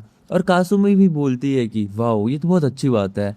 और फिर उसके बाद कासुमी उस आदमी से बोलती है कि तुम यहाँ से चले जाओ, रूना मेरे ब्रदर की गर्लफ्रेंड है, और अगर तुम अभी भी उसको फॉलो करते रहे तो तुम्हारे साथ अच्छा नहीं होगा। वो बंदा एकदम शॉक हो जाता है सुनते हुए कि क्या, गर्लफ्रेंड? और वो एकदम गुस्से में कासुमी की तरफ को हाथ उठा के आगे बढ़ता है कि यू बिच, ये फालतू की बातें करना बंद करो। लेकिन तभी अचानक से टोजो उसका हाथ पकड़ लेता है और बोलता है कि ऐसा लगता है तुम्हारी मरने की इच्छा है, तुम्हारी हिम्मत कैसी भी कि तुम मेरे फैमिली मेंबर के ऊपर हाथ उठाओगे, अब तो मैं तुम्हें बिल्कुल भी नहीं छोड़ूंगा। और कासुमी भी बोल रही होती है कि बिग ब्रदर, इसे बिल्कुल भी मत छोड़ना, इसे मजा चखाना। टोजो बोलता है कि मैं तुम्हें लास्ट वार्निंग दे रहा हूँ, मेरे कहने से पहले तुम इस जगह को खाली कर दो, तुम यहाँ से निकल जाओ। अगर तुम ऐसा नहीं करते हो तो तुम्हारे लिए बिल्कुल भी अच्छा नहीं होगा। वो बंदा टोजो से अपना हाथ छुड़ाते हुए बोलता है कि तुम अपने आप को बहुत ज़्यादा शाणे बन रहे हो ना, आखिर इतने एटीट्यूड के साथ तुम्हारे अंदर क्या है। वो बोलता है कि भले ही तुम थोड़ी सी मार्शल आर्ट्स क्यों ना जानते हो, लेकिन मैं भी taekwondo में ब्लैक बेल्ट हूँ। टोजो उससे बोलता है कि ऐसा लगता है कि तुम मेरी वार्निंग को इग्नोर करना चाहते हो, मैंने तुम्हें लास्ट वार्निंग ऑलरेडी दे दी थी। वो बंदा टोजो की तरफ को अटैक करते हुए आगे बढ़ता है और बोलता है कि अपना मुंह बंद रखो। और वो एक तेज की लात टोजो को मारने के लिए आगे बढ़ता है, लेकिन टोजो हिलता भी नहीं है और अपने हाथ से उसको बहुत दूर जाके फेंकता है। और उस बंदे की एकदम ऐसे फटके हाथ में आ जाती है। वो दोबारा से अपना नाइफ निकाल लेता है और उसके बाद नाइफ लेके टोजो की तरफ को आगे बढ़ता है। टोजो बोलता है कि तुम तो सच में बहुत ज्यादा बेशर्म हो, मेरी बात ही नहीं मान रहे। और वो उसके हाथ से उसका नाइफ छीनता है और उस बंदे को दोबारा से मारता है, और इस बार वो सीधा पीछे जाके पड़ता है। तो और मतलब उस पोजीशन में नीचे गिरता है कि वो कासुमी और रूना के सामने ऐसे घुटनों के बल झुका हो।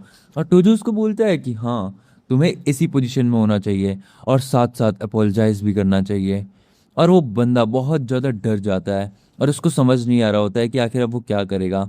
तभी अचानक से टोजो एक और मैजिक पावर एक्टिवेट कर देता है और उसकी बॉडी में कुछ तो ऐसी एनर्जी टाइप की डालता है जिससे वो बंदा अपनी बॉडी को मूव ही नहीं कर पा रहा होता है। और वो कहता है कि आखिर मेरे साथ ये क्या हो रहा है, मैं अपनी बॉडी को मूव क्यों नहीं कर पा रहा हूँ। तो जो तभी बोलता है कि मेरा सारा का सारा मूड खराब हो गया इस आदमी की वजह से, चलो अब कहीं और चलते हैं। वो वहाँ पे जो वेटर होती है उसको बोलता है कि आप लोग बिल ले आइए और साथ ही साथ यहाँ पे आपका जितना भी डैमेज हुआ है उसको भी हम लोग कंपनसेट करेंगे, तो ये सब कुछ ध्यान में रख लीजिए। और हम देखते हैं कि वो जो बंदा नीचे ज़मीन पे पड़ा होता है उसको एक वेटर उठाने आता है और बोलता है कि क्या मैं आपकी हेल्प करूं। वो बंदा मन ही मन में कहता है कि टोजो राइकी, अगली बार मैं तुम्हें तुम्हारी गलती का रियलाइजेशन ज़रूर करवाऊंगा। अब तभी रूना टोजो से सॉरी बोलने लग जाती है और कहती है कि मुझे माफ़ कर देना, ये सब कुछ मेरी वजह से हुआ। टोजो बोलता है कि नहीं नहीं, ऐसा कुछ भी नहीं है, ऐसा बात मत करो। तभी हम देखते हैं कि टोजो की जेब में जो उसका आर्टिफैक्ट होता है वो अचानक से शाइन करने लग जाता है और टोजो समझ जाता है कि ये जो स्पिरिट आयरन है ये रेजोनेट कर रहा है। क्या ऐसा तो नहीं है कि रूना का इस आयरन के साथ कुछ कनेक्शन है। अब टोजो तभी अपनी बहन से बोलता है कि कासुमी, क्या तुम कुछ समय आगे जा सकती हो, मुझे रूना से कुछ बात करनी है, वो भी अकेले में। और कासुमी बड़े प्यार से आगे चली जाती है और बोलती है कि हाँ हाँ ज़रूर, मैं तब तक कुछ बबल टी खरीद के लाती हूँ, मैं नहीं चाहती कि तुम दोनों का कन्फेशन कुछ खराब हो। अब रूना बहुत ज़्यादा शर्माने लग जाती है और बोलती है कि आखिर तुम किस बारे में बात करना चाहते हो। तभी टोजो बोलता है कि मैं तुम्हारी हेल्थ कंडीशन के बारे में जानता हूँ। तभी अचानक से रूना बोलती है कि क्या तुम प्लीज़ इस बात को कासुमी से सीक्रेट रखोगे, मेरे पास सिर्फ 2 ही साल बचे हैं और मैं नहीं चाहती कि मेरे वो 2 साल खराब हो, मैं उन 2 साल को एंजॉय करना चाहती हूँ। तभी टोजो कहता है कि मैंने तुमसे कहा था ना कि तुम्हारा मेरे ऊपर एहसान है, तो वक्त आ गया है कि मैं उस एहसान को रीपे करूं।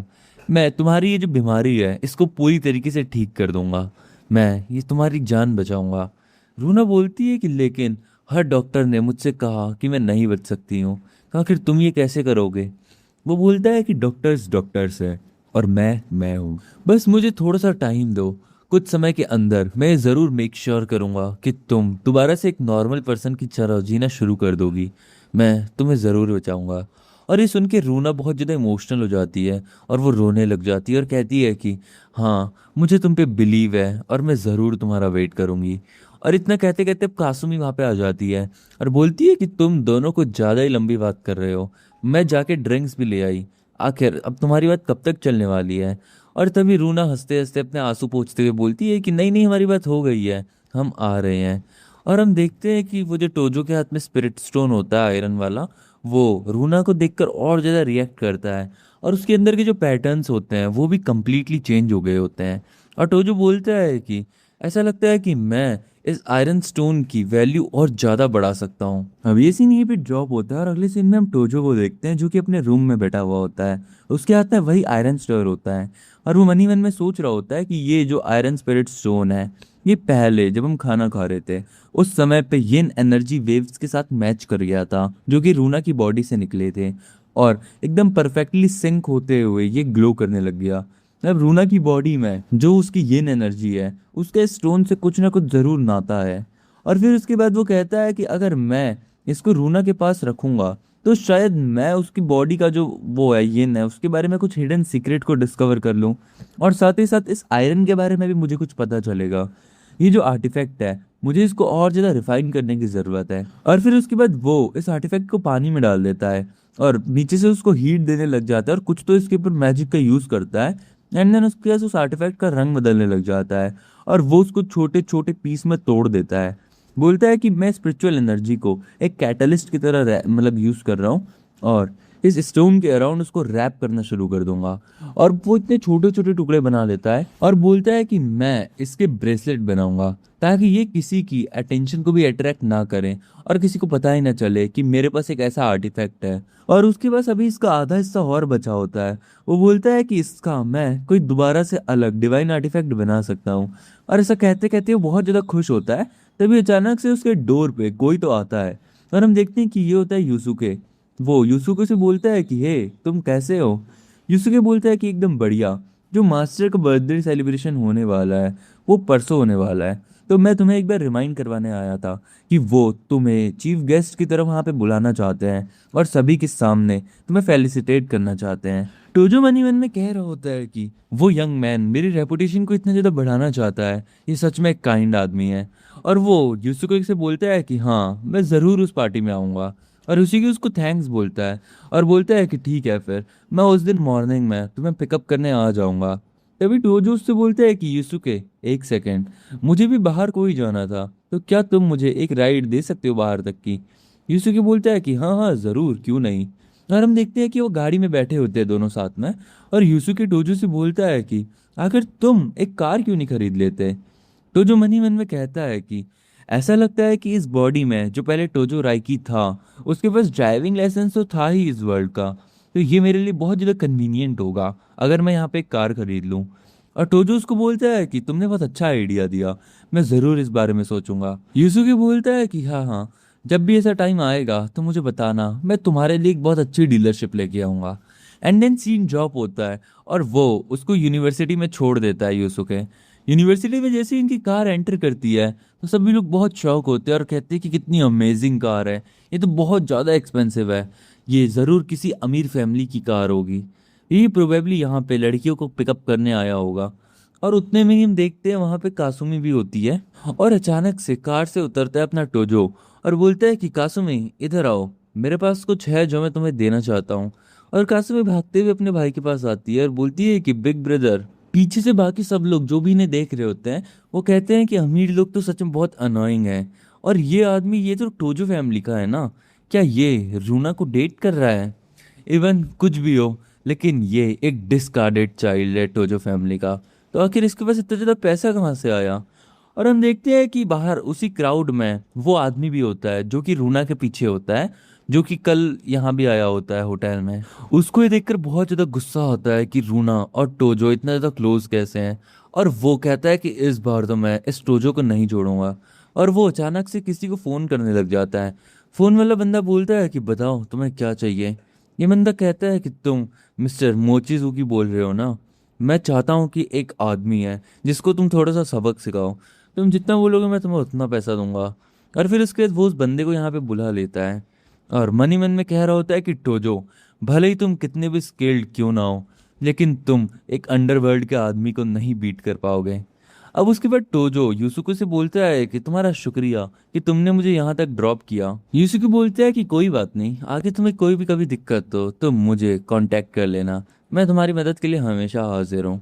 अब उतने में ही कासुमी अपने भाई के पास आती है और बोलती है कि ब्रदर, आखिर आप इतनी अच्छी कार में आज कैसे कॉलेज आए। वो कहता है कि हाँ ये सब छोड़ो, मेरे पास एक गिफ्ट है जो कि मैं तुम्हें देना चाहता हूँ। वो अपने हाथ से एक ब्रेसलेट निकालता है और वो ब्रेसलेट रूना को देता है।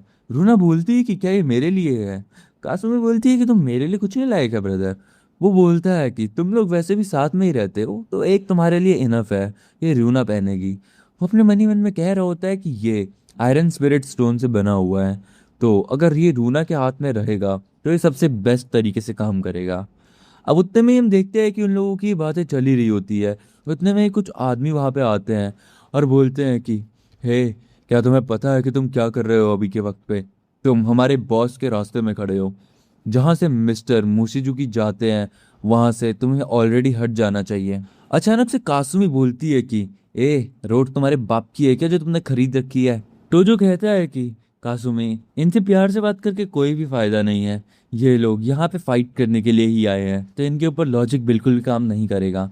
और इनका जो बॉस है वो कहता है कि ओ, तो तुम तो बहुत ज़्यादा स्मार्ट हो, जितना हमने सोचा था उससे भी ज़्यादा, ऐसा लगता नहीं है कि तुम मेयर एक कॉलेज स्टूडेंट हो। और वो कहता है कि मुझे एक ह्यूज अमाउंट ऑफ पैसा पे किया गया है, तो मुझे तुम्हें मज़ा चखाना ही पड़ेगा।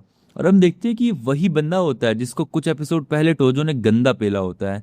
और ये बंदा जैसे ही टोजो को देखता है इसकी फटके हाथ में आ जाती है और एकदम डरते हुए बोलता है कि क्या तुम फिर से। एंड बस ये वाला चैप्टर यहीं पे ड्रॉप हो जाता है। अगेन आप मुझे कमेंट बॉक्स में बोलोगे कि भाई छोटे वीडियो क्यों है, मैं कुछ भी नहीं कर सकता हूँ गाइस, इतने ही चैप्टर अवेलेबल हैं। तो जैसे जैसे दो दो तीन तीन चैप्टर आ रहे हैं मैं उनको कंपाइल करके डालते जा रहा हूँ। अब इसका नेक्स्ट चैप्टर आई गेस 1 से 1.5 हफ्ते बाद आएगा, तो तब तक मुझे भूल मत जाना। और साथ ही साथ आज से 2 दिन पहले चैनल पे एक नई वीडियो डाली है, एक न्यू सीरीज है पूरी 1 घंटे की, उसको भी ज़रूर देख लेना। उसका अगला पार्ट कल शाम को अपलोड हो जाएगा, वो भी 1 घंटे का रहेगा। बाकी वीडियो को हाइप कर देना, वीडियो को लाइक कर देना, चैनल को सब्सक्राइब कर देना। मैं मिलूंगा एक और वीडियो के साथ, तब तक के लिए सायोनारा।